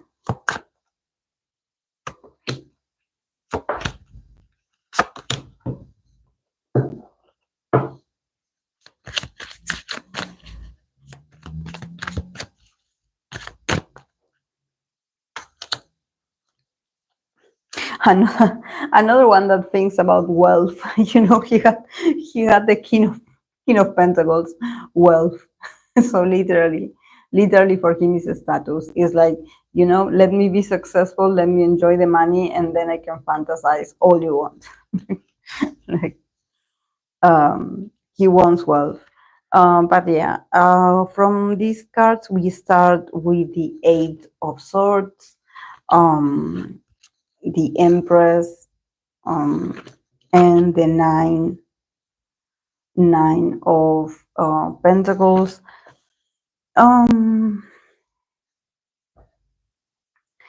First of all, I think that he with the Eight of Swords, I think that he has a bit of an issue with fantasies. I don't know, with all these pentacles and this Empress here, I think that is not a fantasy. It's not like a proper fantasy. It's more like him ambitioning, or him being a Capricorn and him just thinking about wealth a lot. Him thinking about, like, okay, I want to be successful. I want to be adored. Like, I want to have many opportunities, many job opportunities. I want to have a lot of deals. Like, I like him thinking about the fast life, him thinking about being busy. And because he got the King and also the Nine of Pentacles, there's something about him, just his fantasy is to be celebrated because he's successful. So he's like, in order for me to feel sexy, or to feel like, I have these sexual fantasies, I have to be okay with my finances, or I have to be on top of my business, or I have to be okay, like with my money. If I'm not there, I think I cannot relax, and I worry. I think he worries about money and possibilities and opportunities. I think that the guy is very much worried about opportunities. He's very much worried about opportunities. Here with the Eight of Swords, there's something about him not being able to sleep or concentrate. I don't know if this does affect his possibility to have fantasies, but I think that he's like, I know I'm young and I'm rich and I'm successful. So it's not about him fantasizing about a sort of a scenario with someone. I think, sorry guys, I'm back. I think that the fantasy is all about the successful man that he wants to be. It's about him. It's not about him like being like, oh, my fantasy is that my special person is like this and does this for me, and they are like this and they show themselves like this, and I feel something, and I feel the attraction, and I feel the fire inside of me. No, he's much more like the possessions that I have. It's like the status that I have. I want to be a successful man, and I want you to want me because I'm doing well. I'm doing well, I'm successful, I'm famous. I know a lot of celebrities. He's very much focused on status. Honestly, I think that he worries a bit too much, I would say, about what people think of him. He's a bit traumatized. I think that I don't know if maybe some of you are fans of Joshua. I know he had some rumors. There was something the last year, I believe. So I don't know if that sort of like spoiled a bit his opportunities, or somehow it caused him problems, because it seems like it, until this day, it still harms him. He still has a bit of limitations, and he's still stuck in this pessimistic mode of like, oh, I don't want to lose this opportunity, or I'm worried that I'm going to lose this opportunity, or I want to do more, but the company doesn't let me. So he also feels like he has a lot of potential, um, and that there's others holding him back. He also feels like, I think that he's very ambitious. He definitely thinks very high of himself. So this is why I think that if we think about fantasies, I think that he's like much more the kind of guy that he would be like, I am the fantasy. I am the fantasy. I am a young man. I am successful. I love myself. I love the way I look. I love my life. I love what I possess. So I think that and also with the Empress, there's something about him wanting to be praised, him wanting to be adored. Like, I'm beautiful. Like, look at me. I live very well, and I'm successful, and I possess wealth. So yeah, I think that definitely he's like, I want to be someone's ultimate fantasy. Like, he wants to be like, it's not about being the perfect man, but he wants to be like the perfect bachelor, like the rich bachelor, the one that has all the women crazy, and he's like doing so well in his career, and like he's so famous, and he wants that. He fantasizes about that, but at the same time, I think that he's maybe too much focused on the material gain, but with the Nine of Pentacles, also, I think that when it comes to his sexual needs or his sexuality or his ability to fantasize in that aspect, he feels like he's a prize. Maybe he just loves his body very much. He's like, I'm every girl's fantasy because I possess this, and I have this great personality, and I have this great face. I don't know much about Joshua, but it seems like the guy has like, even though it sounds very like he's a bit like too focused on the exterior and on the things that are too materialistic. There's something also about him just knowing that he is a catch. It's like, if any girl would be happy to have me, or I would be the perfect son-in-law, because I want to be successful, and I'm doing well. But definitely there's something about him, just maybe he's much more than a K-pop idol. Does anyone know if he has his own business besides being an idol? Because he definitely sees himself as a businessman. Like, he wants to be that very eligible bachelor. He wants to be like, every woman's dream, especially rich woman, because I don't think he would date a peasant, but but yeah, it's very materialistic. Yeah.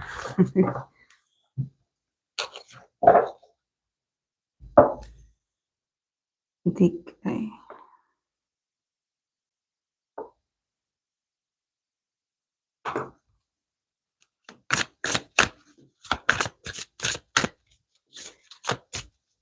Okay, for DK.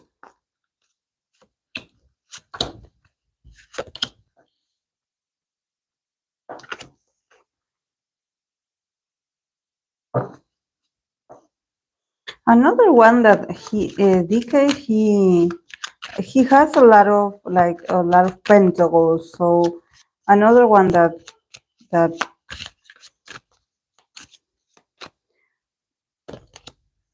yeah, he also got a pentacles here. Priorities. So definitely, I think that he also worries about money or about achievements. I don't know. I think that he's like, I could be more sexual, but I have my priorities actually. Like, I'm thinking about my future, or thinking about my earnings, and I'm sort of trying to survive this business. Like, I think that the guy is not very sexual as well. There's something about him just, yeah, connecting with his body, because definitely he starts with the Empress. So there's something about him knowing the value of his body, he knowing that he's beautiful. He probably takes a lot of care in his body. He knows that, but he sort of sees his body as, what provides him of opportunities. Then we have the Free of the Three of Pentacles, and the Seven of Pentacles. So I don't know why I get, and then the Two of Pentacles priorities. I don't know why I get very boring vibes. I don't know, like very like I think that even he gets bored. He's like, I don't have that many passions except work. I don't know. I don't see him that. Maybe he's not that sexual. Maybe he's not that. He doesn't fantasize a lot.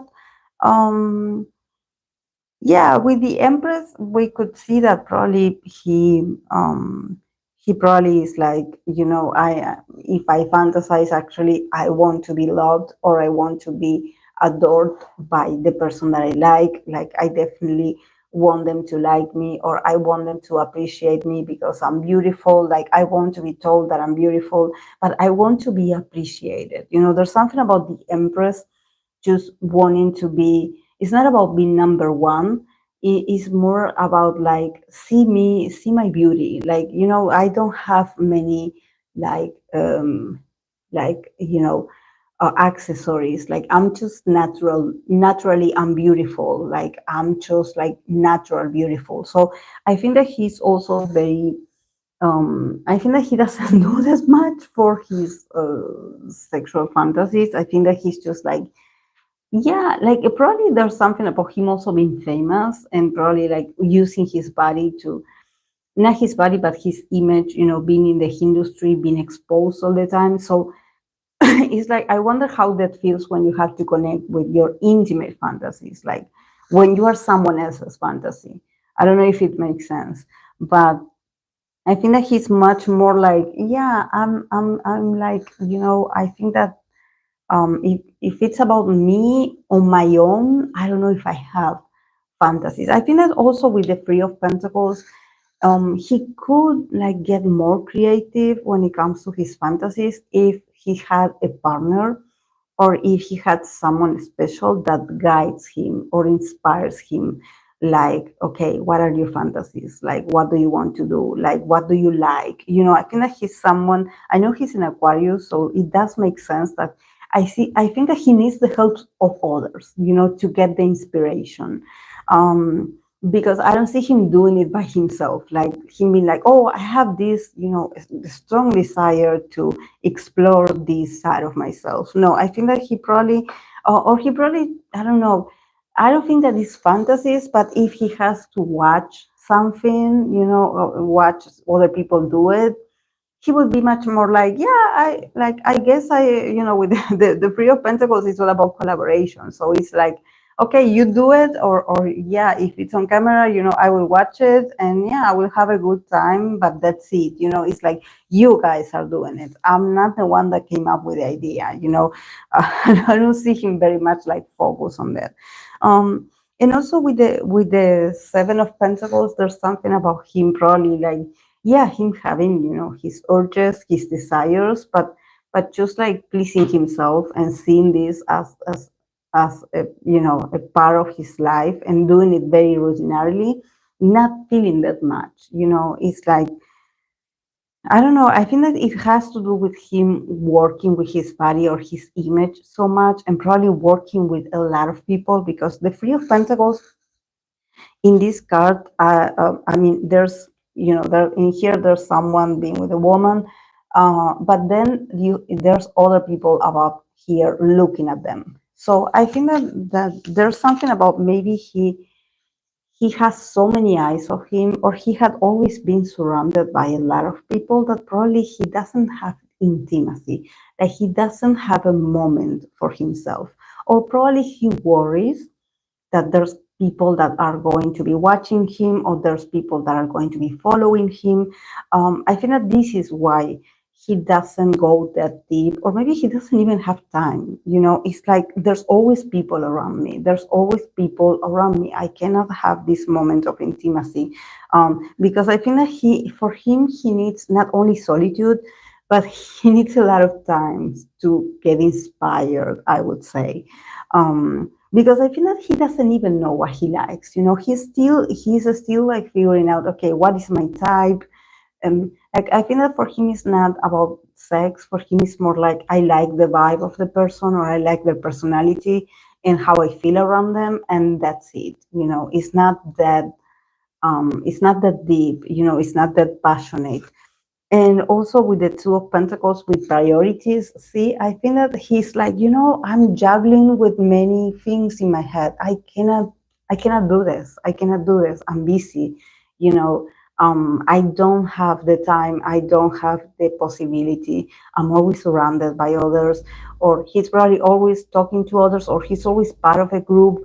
So I think that there's no alone time. I don't know how to. I don't know if he lives with others, and like everyone is like in the same room together, and there's not privacy, like like like Mark Lee would say, like privacy, Chingu. He doesn't have privacy.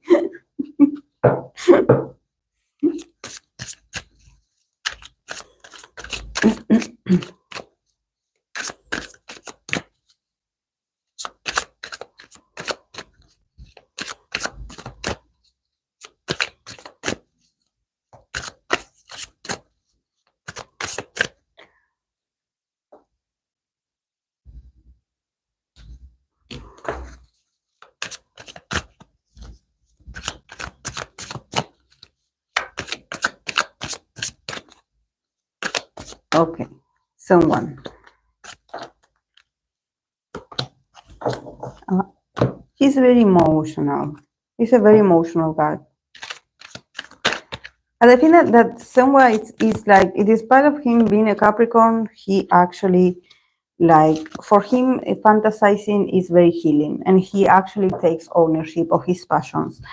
We start with the Two of Wands.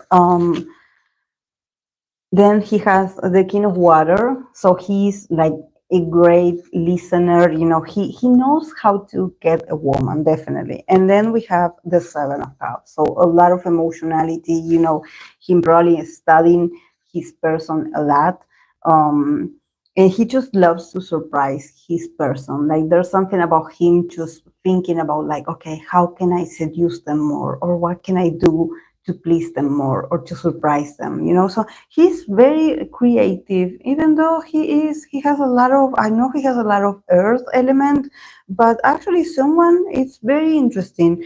But yeah, then from the oracle we have the Hanged One, that is surrender.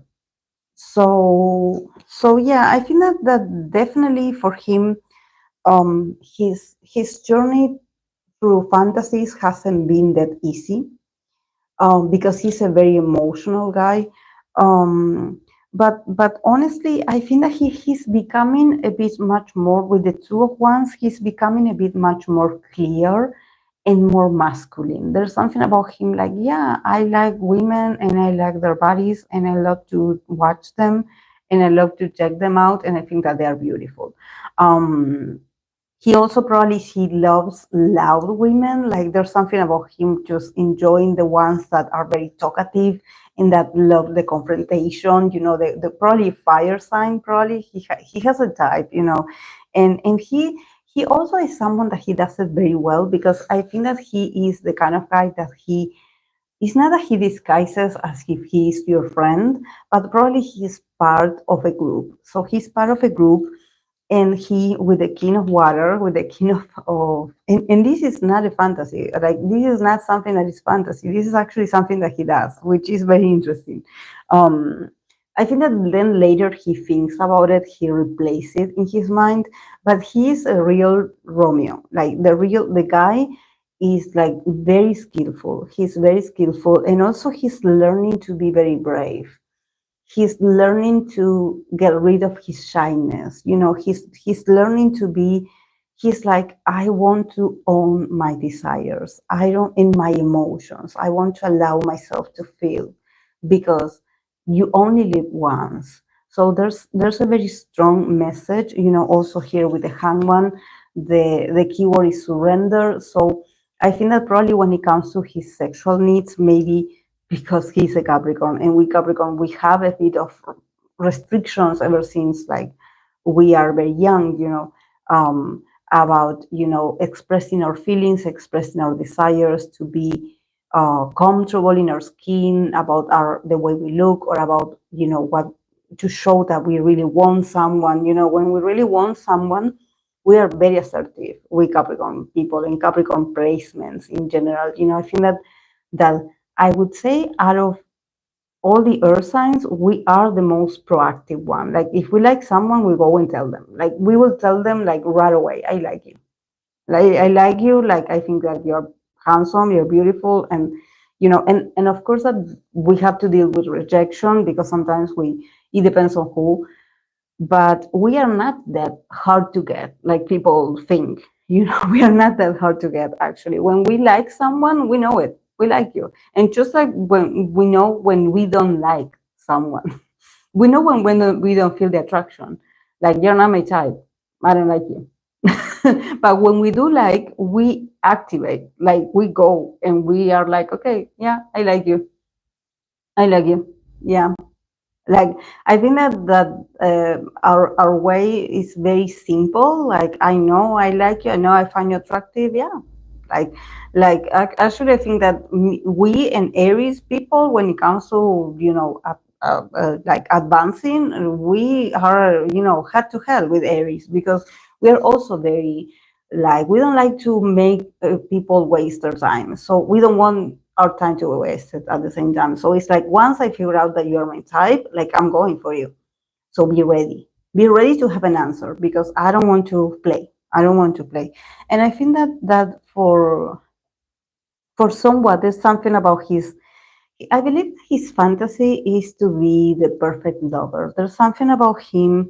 There's something about him also wanting to be a father. I know this is about sex, but um, the King of Cups, it also gives me this vibe of, like, I want to be the perfect man. Like, I want to, like the water that is so fulfilling, that is so nurturing, that is so, it's like every aspect of my life is fulfilled with true love. And I think that he has so much love to give, or at least he had sort of surrendered to the idea that, yeah, I have feelings, I'm emotional, I want to be loved, I want to go home and have a family that waits for me, and that I want to be sensitive. I want to take care of them. I want to tell them how I feel. I think that probably his fantasy is to be a family man. His fantasy is like, yeah, I want to have a beautiful wife, but, also, like, I want to get home and have a family. And then I want to be like a great lover for my wife. Um, at the same time, with the Two of Wands, is like, he also understands that he needs to have the sexual experience. Like, he needs to connect with his desire as a man.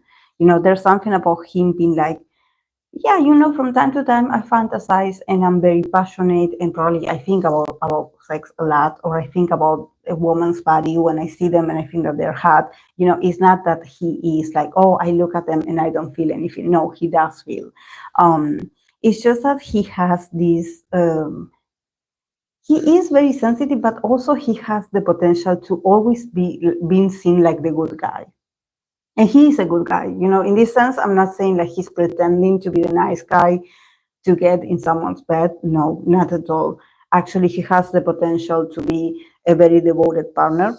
But he's also in this process of, like, surrendering to his desire, and looking for Mrs. Right, and looking for his person. So he wants to transform himself like water. He wants to be flexible like water. It's like, I want to surprise her. Like, I want to make her dreams come true. Like, I want to be her perfect man. What does she need? What does she need of me? Like, I want to, it's like he wants to sort of fusion with the person. It's like, you and I, we are one. um but definitely there's something about him surrendering to the experience and not fighting it anymore. I don't know if maybe in the past there was a part of him that he tried to be cold and detached and act like, oh yeah, I don't have feelings. No, I don't get attached to people. Oh no, yeah, I'm not interested. I only work and work and work, and I'm a workaholic. So I'm always working. So don't bother me. And his whole mentality has changed. His whole mentality has changed. He wants to be this king. He wants to be this understanding king. He also wants to be a good lover. He wants to please his partner. He doesn't want to have a boring sex life. But he wants the whole package at the same time.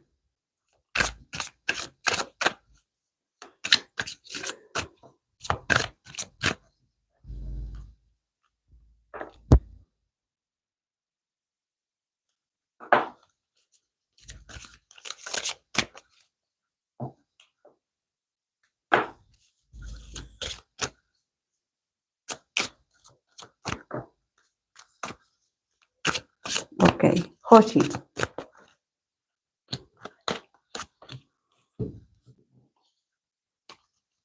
Hoshi, another one that loves to watch.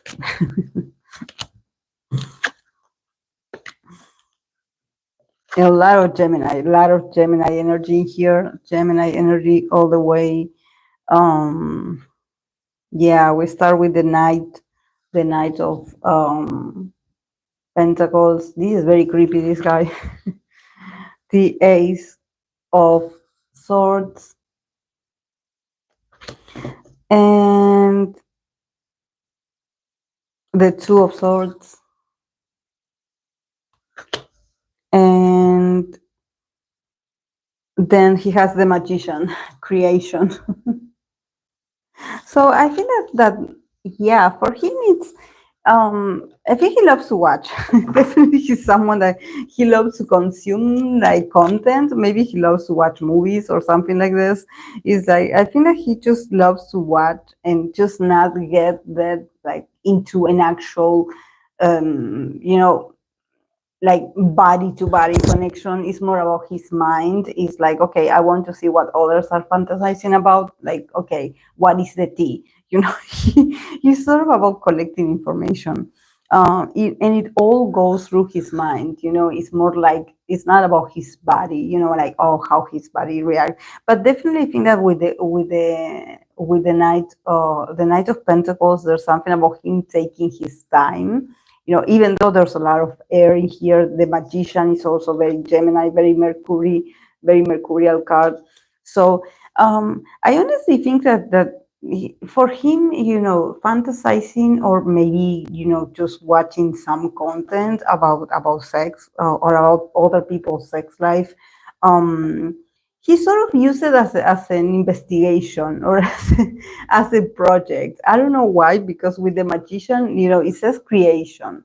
So I don't know if there's something about here with the keyword of creation. I think that he's like, I'm doing this for research purposes. He's sort of like collecting information. I don't know. He wants to create. Like I think that there's something about him probably like thinking or maybe just having some.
Can you hear me, guys?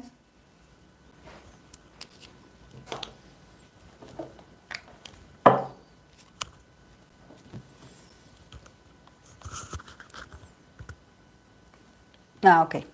Um, so I was saying like that for me it's like with the ace of swords and the two of swords. I think that he is someone that he's like, I should use this as, as if he's like doing some research for a project. He's like, I should use this as inspiration. I should use this for my new project.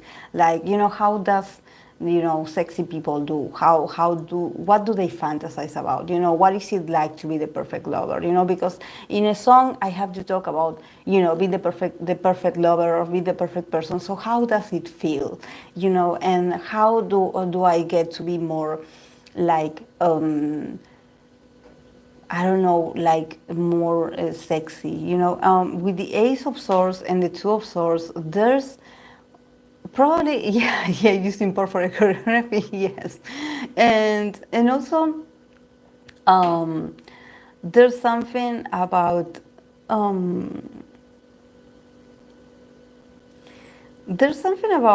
him.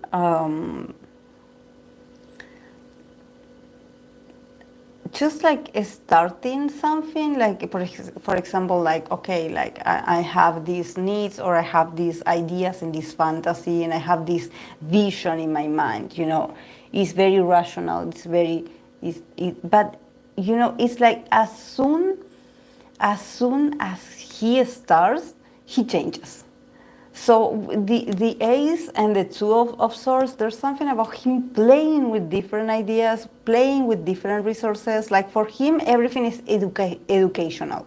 Like everything is for, for like entertainment purposes. He's like, I'm doing this because I'm creating something new. So I need this information. But he doesn't get attached to anything. Like he doesn't learn anything in the process. Like I think that nothing sticks into his mind. It's like he's not that connected with like, okay, what is my fantasy? What do I like? I think that he just loves to observe others. He loves other people's experiences. It's like, I'm going to observe. I'm going to observe and learn, like as if this was like a lecture, and he takes it seriously. Like I see the guy very committed here with the Knight of Pentacles. He probably does watch a lot. He probably like spends a lot of hours because, the Knight of Pentacles is very slow. It's also very steady, it's very consistent. But the Ace of Swords and the Two of Swords, there's something about him be like, yeah, I should use this, and then I should look at the other one, but I don't know. Like it doesn't make any sense, but it's very unstable. It's very unstable, and it's all about like a vision, like an idea, like him trying to take something out of this. And also with the magician, creation is like him taking an inspiration from here, there, and also like probably he also is not about just watching. He probably also loves. He he loves to hear other people's stories.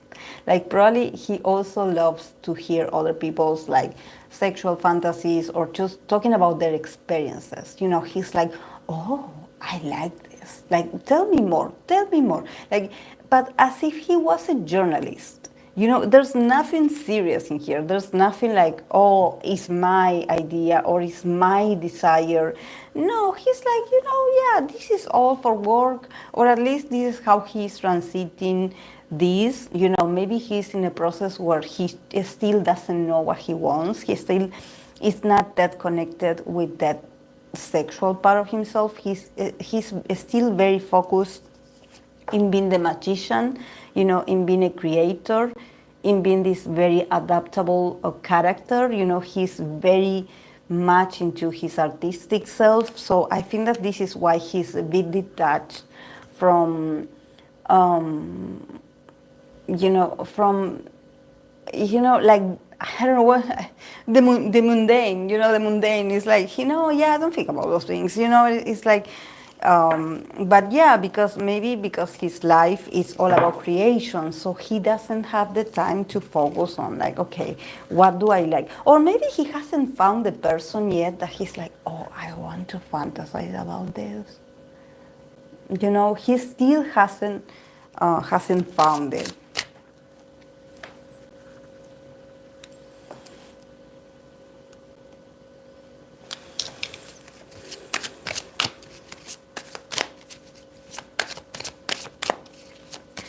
Okay, June. Let's go with June.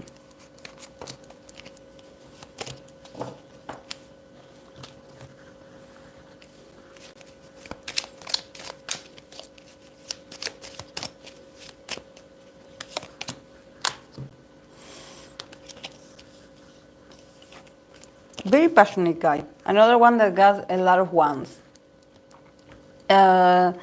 6 of wands. 4 of pentacles. He is a bit possessive, I would say, and 3 of wands, and the chariot momentum. I think that, yeah, his fantasy probably is to do it on the exterior, like on the like on a regular place, like him traveling somewhere and he just doing it, being spontaneous. This is why he got the 6 and the 3. It's all about doing it outdoors, being on the outdoors, and his fantasy is to do it there. It's like, are you in the mood? I am in the mood. Let's do this. Like, let's resolve this. Like, we have the urges. I have the urges. I am I'm a very reactive person. I think that he's a very passionate guy. He's obviously very young, but he's very passionate. It's like he has fantasies. Like, his fantasies are not that complex. It's all about doing it. It's all about, like, when you have like a mosquito bite and you want to scratch it. That's the same. I want to, like like, I want to take care of it. Let's get this over with. Like, let's resolve this. Let's do this now. He probably is in a rush. But I think that he, in his fantasy, he's like, I want the other person to accept me. I think that he's a bit worried that I hope that the other person doesn't get offended if I want it. In his fantasy, he also has his partner that is very willing to do it, like, to be crazy, to be spontaneous, to desire him. He's like, I want a partner that shows me that they really want me, because I want them. It's all about him just being, he's very honest, like, he's very straightforward with his energy. He's very sexual, but there's something about he's in a rush.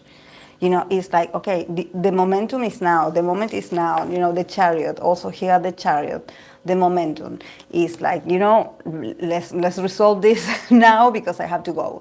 I'm a busy person. So probably he doesn't like to wait. Probably his fantasy, he already has like a lover, he already has someone. Someone that knows what to do, maybe professional, someone that is like, oh yeah, this is what I have to do, this is what you want, great, I will do it. Like, here, he is like very much about the authentic, like, I think that the guy is not very romantic. He's not like, oh yeah, I have to wine you and dine you, and I have to take you out, and I have to meet your parents. He's like, he doesn't have time for this. He's like, I have the desire now, like, help me resolve this now. So it sounds very Aries, it sounds a bit like egotistic, like, but he is a man, and I mean, men has urges, and women have urges as well, but I think that his energy feels a bit much more outgoing. Like, he definitely is like, yeah, this is what I fantasize about. Yeah, this is, I doing it in the outdoors, like, when I want to. And also with the 4 of Pentacles, I think that also there's a part of him that he's like, his fantasy is also to have a partner that that doesn't get tired of sex. You know, someone that is very fixated or obsessed with him. You know, someone with the Four of Pentacles is a possessiveness. You know, it's someone holding on very tight. And I think that either he has this fixation on someone that he's like, okay, the person for me is the person that gets my needs and gets what I want right away. But I think that he also loves to see the person just not being crazy obsessed with him, but someone that is there to please him. That is simple as that. Someone that is ready to please him. Someone that is already already ready to fix this. It's like you don't have to ask for twice. You don't have to ask twice. The person gets it. The person is like, okay, what do I do? Like, how do I position it myself? So there's something about him just also feeling that it's very hard when someone is very fixated on him. He's like, I love it when the person that I fantasize about is like, they are obsessed with me, or they are just obsessed to please me, and they will not stop until they please me and until they give me the best orgasm of my life. You know, there's something about him being like, you know, I think about this, like, this is so hard. This is what I want. You know, this is what I want. Not someone that is hypocritical and he's like, no, I don't do those things. You know, he's like, no. If you want me, like, show it. Like, show it. Like, he really would want a spontaneous partner like this. You know, someone that is not afraid to be like, yeah, I have desires as well, and I want you. And this is like, show it to me, like, yeah, like you know, like show me that you really want me. And he just feels like a king, you know. He's like, yay, this is my fantasy, you know, when the person is proactive, you know, and it's like, you and I, we know what we're here for. So he fantasizes about this, about, probably he's someone that probably he also in his real life, he doesn't have patience for people that is hypocritical, you know, and or maybe for people that are very good at teasing or flirting, but at the end they are so passive. And he's like, everything I have to do it myself. So if that's the case, I better go home alone and I fix this on my own, because he loves a proactive partner. Like, there's something about him being like, you know, my fantasy is to have someone that is as crazy for sex as I am. You know, someone that is proactive, is like always ready, and is someone that is wild and is fun, and we laugh and we are crazy, and we are just like young people enjoying this. Like, no, like, oh, no, I'm ashamed. Oh, no, I'm shy. He hates that, hates it. He's all about, with the Chariot, he's all about like, do you want me? Like, let's go.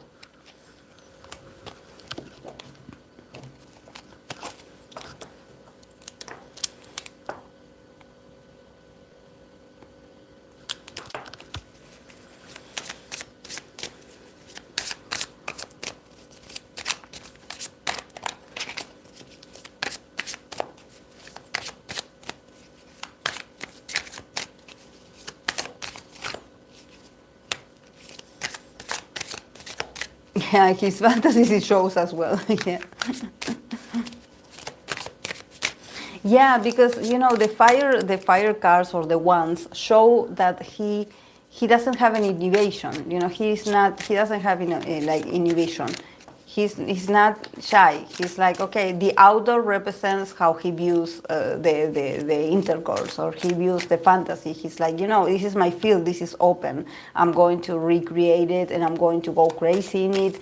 And I don't care if there's people watching. Like, probably his fantasy, he also fantasizes about people watching and realizing what is going on. You know, because there's like a thrill. There's like adrenaline in like the fear of getting caught. You know, like, oh, I want to be naughty with you, you know, and let's have fun and let's laugh at how ridiculous is that people are like so uptight.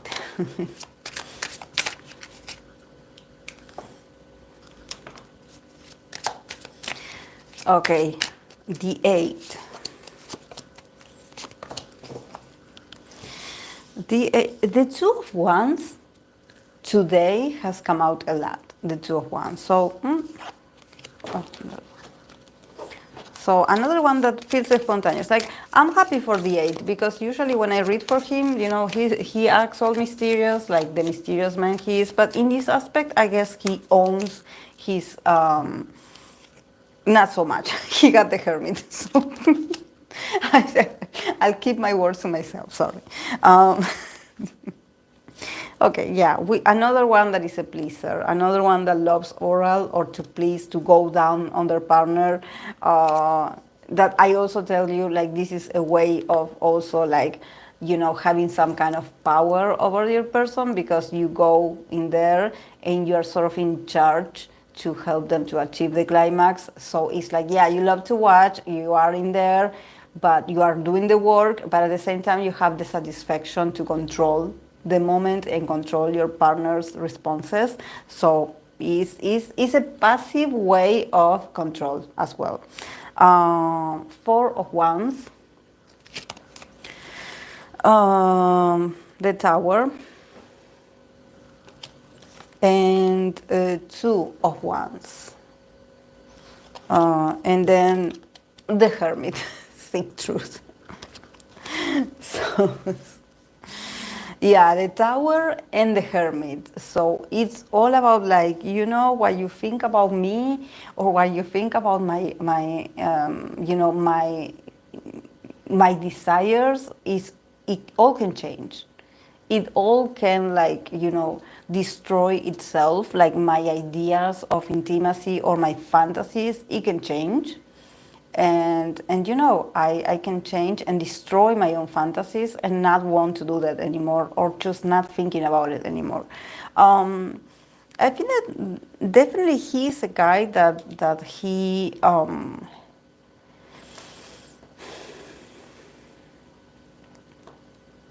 with the Tower. I think that in the middle of these ones, I think that he probably punishes himself for having fantasies. Like there's something in the middle of, like, probably if he fantasizes, there's like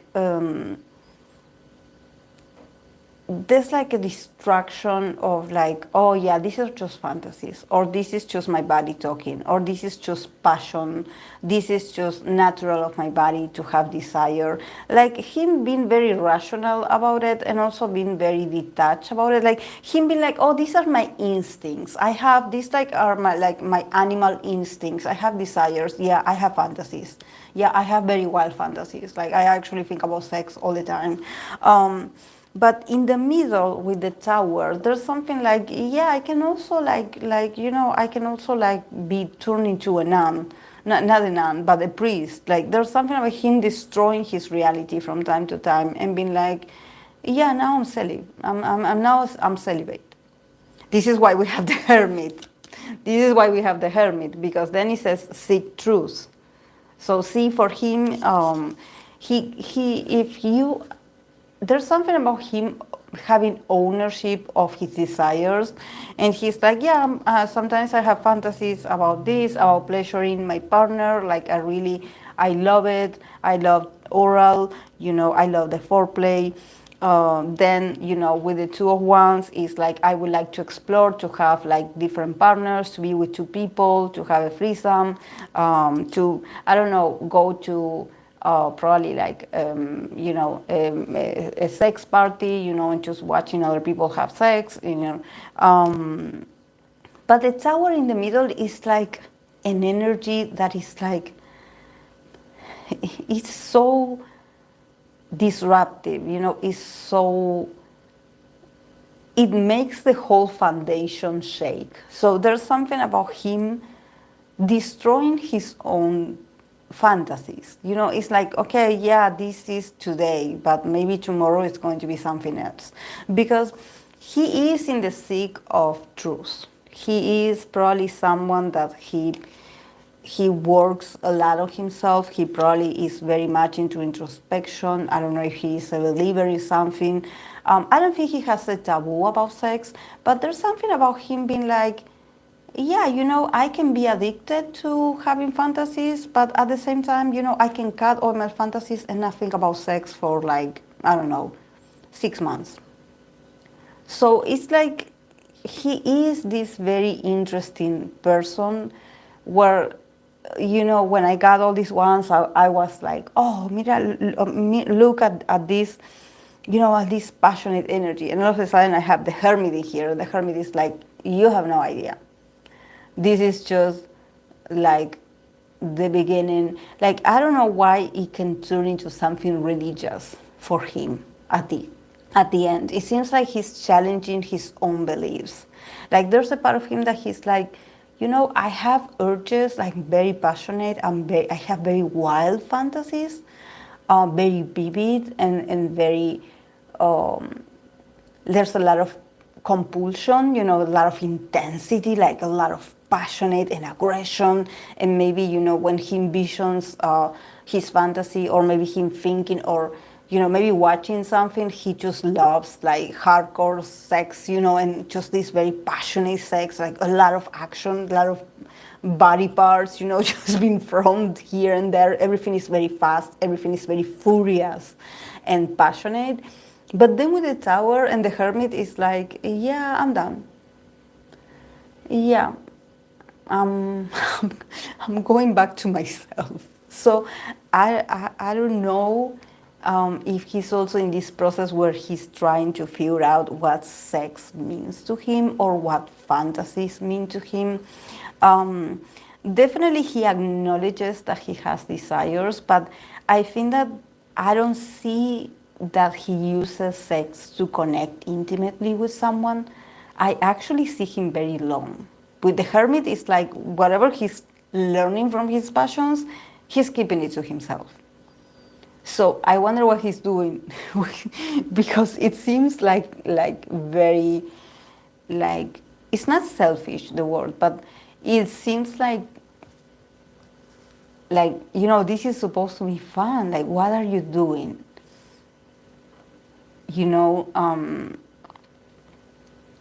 So I don't know. I don't know. I don't want to expand more, but I think that he is, he recognizes a lot about himself. He recognizes a lot, but he is a contradiction. He is a walking contradiction. He's not a red flag, but he's a walking contradiction. It's like, he is complex.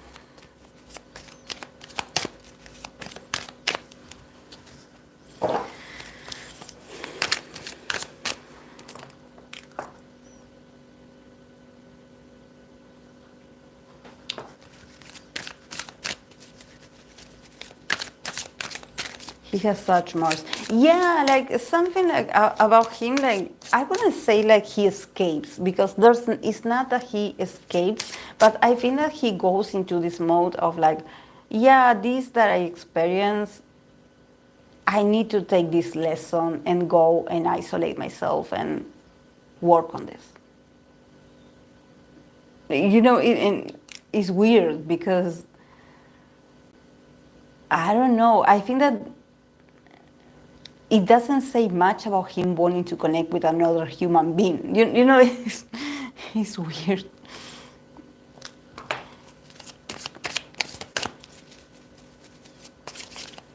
Okay, the last one, Dino.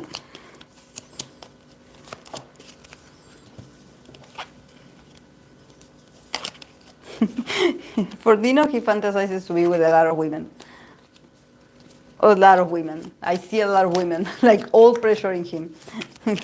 So he has this fantasy where it gets crowded. There's a lot of people. There's a lot of people, all for him, all available for him. That he got the kind of competition. So I guess he wants people to compete for himself, for his attention. Okay, for Dino, we start with the 10 of Pentacles. Then we have the Knight of Cups. And yeah, here all these women. We have the 7 of Wands. All these nurses. He probably just has this fantasy of people taking care of him, or just beautiful women, taking care of him. Him being, and it's not that he is going to be sick, but he's like, oh yeah, I'm going to the hospital for a checkup, and they start like caressing me and touching me and seducing me, and yeah, they are pressuring me because I'm on bed and I cannot move, and they offer to, you know, to assist me. So there's something very specific like this. And also with the Five of Wands, competition. So yeah, he wants people to fight for himself. I don't know if he has some Leo placement, but it seems like he just loves to see different people like, yeah, I have room for you. Like, wait, like there's no need for you guys to fight. Like, I have room for some of you. And he's very imaginative, you know, because he has the Knight of Cups. So there's something about him probably daydreaming or thinking about sex a lot. Like, he doesn't have to have, in this case, he doesn't plan it. I think that he just can evade. There's something, his energy feels very youthful. His energy feels very, it's not that he's innocent, but there's something about him cannot control his mind. He probably daydreams about certain situations, and he's like, wow, that's hot. Wow, that's sexy. You know, and like everything that he watches, it turns sexual, you know, and it turns into a crazy fantasy, you know, and he's like, oh, I shouldn't be thinking about that right now. You know, I shouldn't be thinking about that right now. Yeah, with the ten of Pentacles at first, I think that definitely he also has a type. His type is someone that is very organized, you know, very Virgo-like, very organized, very just like someone very put together, very elegant, you know, someone that is not interested in him, someone that is looking away, that is focused on their things, their careers, their goals, and he just loves that, you know. This is why I think that he probably gets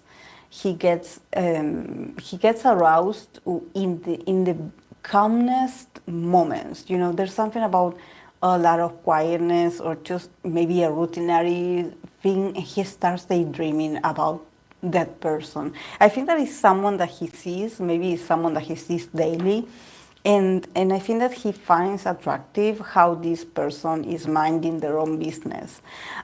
He probably has a type that is the person that is detached, you know, it's the person that is like, you know, focused on their things, they're like, that is not like, oh, they go crazy for me. But at the same time, I have all these people in here, so he loves the attention.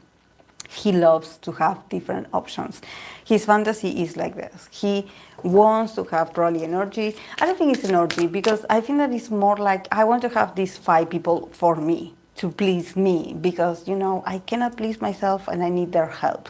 Like, I need their service. You know, he wants to be, you know, he just wants to be like assisted in his urges. You know, he's like, oh, wow, this is so generous of you. Yeah, nurse patient role play. Exactly. Yeah. His Aqua Sun, Sag Moon, Aries Rising, Scorpio, Mars, Pisces. Pisces, Venus. Oh, wow. Yeah, he dreams big. Definitely with this Sagittarius Moon, it makes sense because he dreams of a lot. Like, he's grounded. He's grounded. See the competition card. It's like, yeah, guys, like, bring it on, you know, like like fight for me. I don't know, do something. Like, I'm not going to get in the way. Like, you guys, like, you fight. Like I will wait for the winner. There's another level for Marco only. Does it always? Women wanting him, you know, straight to hospital. Yeah, you have to see this card, Marushka. You have to Google it. Google the Seven of Wands. The Seven of Wands of the Manara Tarot deck. Google the Seven of Wands, guys. The Seven of Wands of the Manara's deck.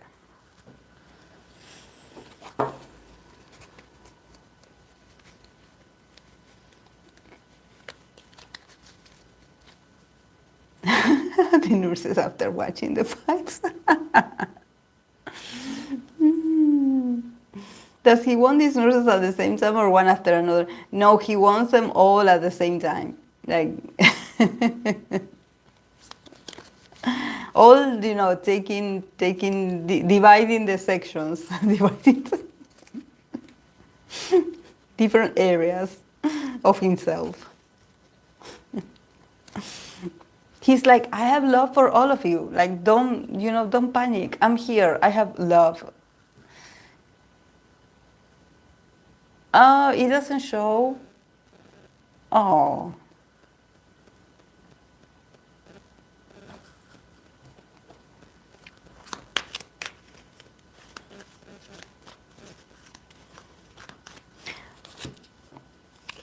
Well, I cannot entirely show you. But in here I have free, in here you have free. Free. And then down here you have other two. So there are 5 in total. No, there are 4. There are 4. And he's just lying there.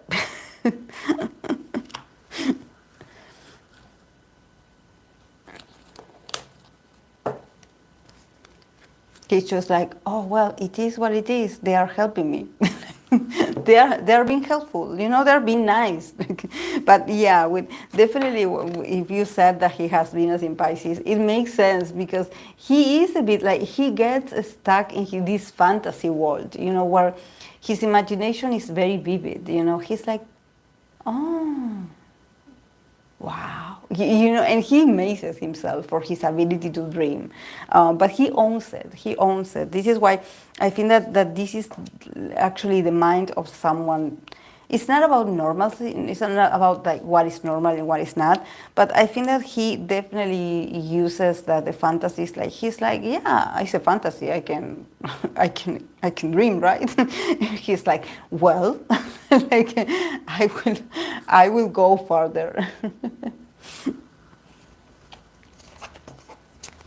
Yes, today is it venues. I don't know why I thought that Mariana said yesterday she sent, or was it today that she sent the picture of venue?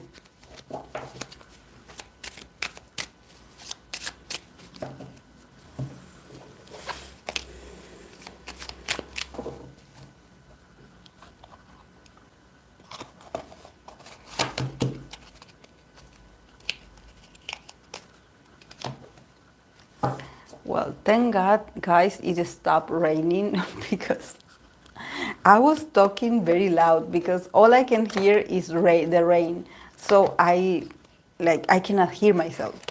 So I was talking very loudly.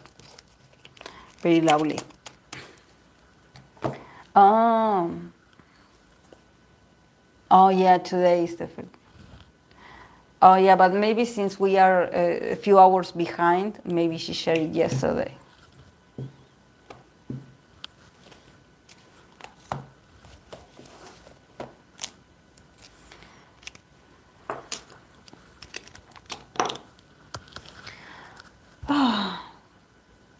Yeah.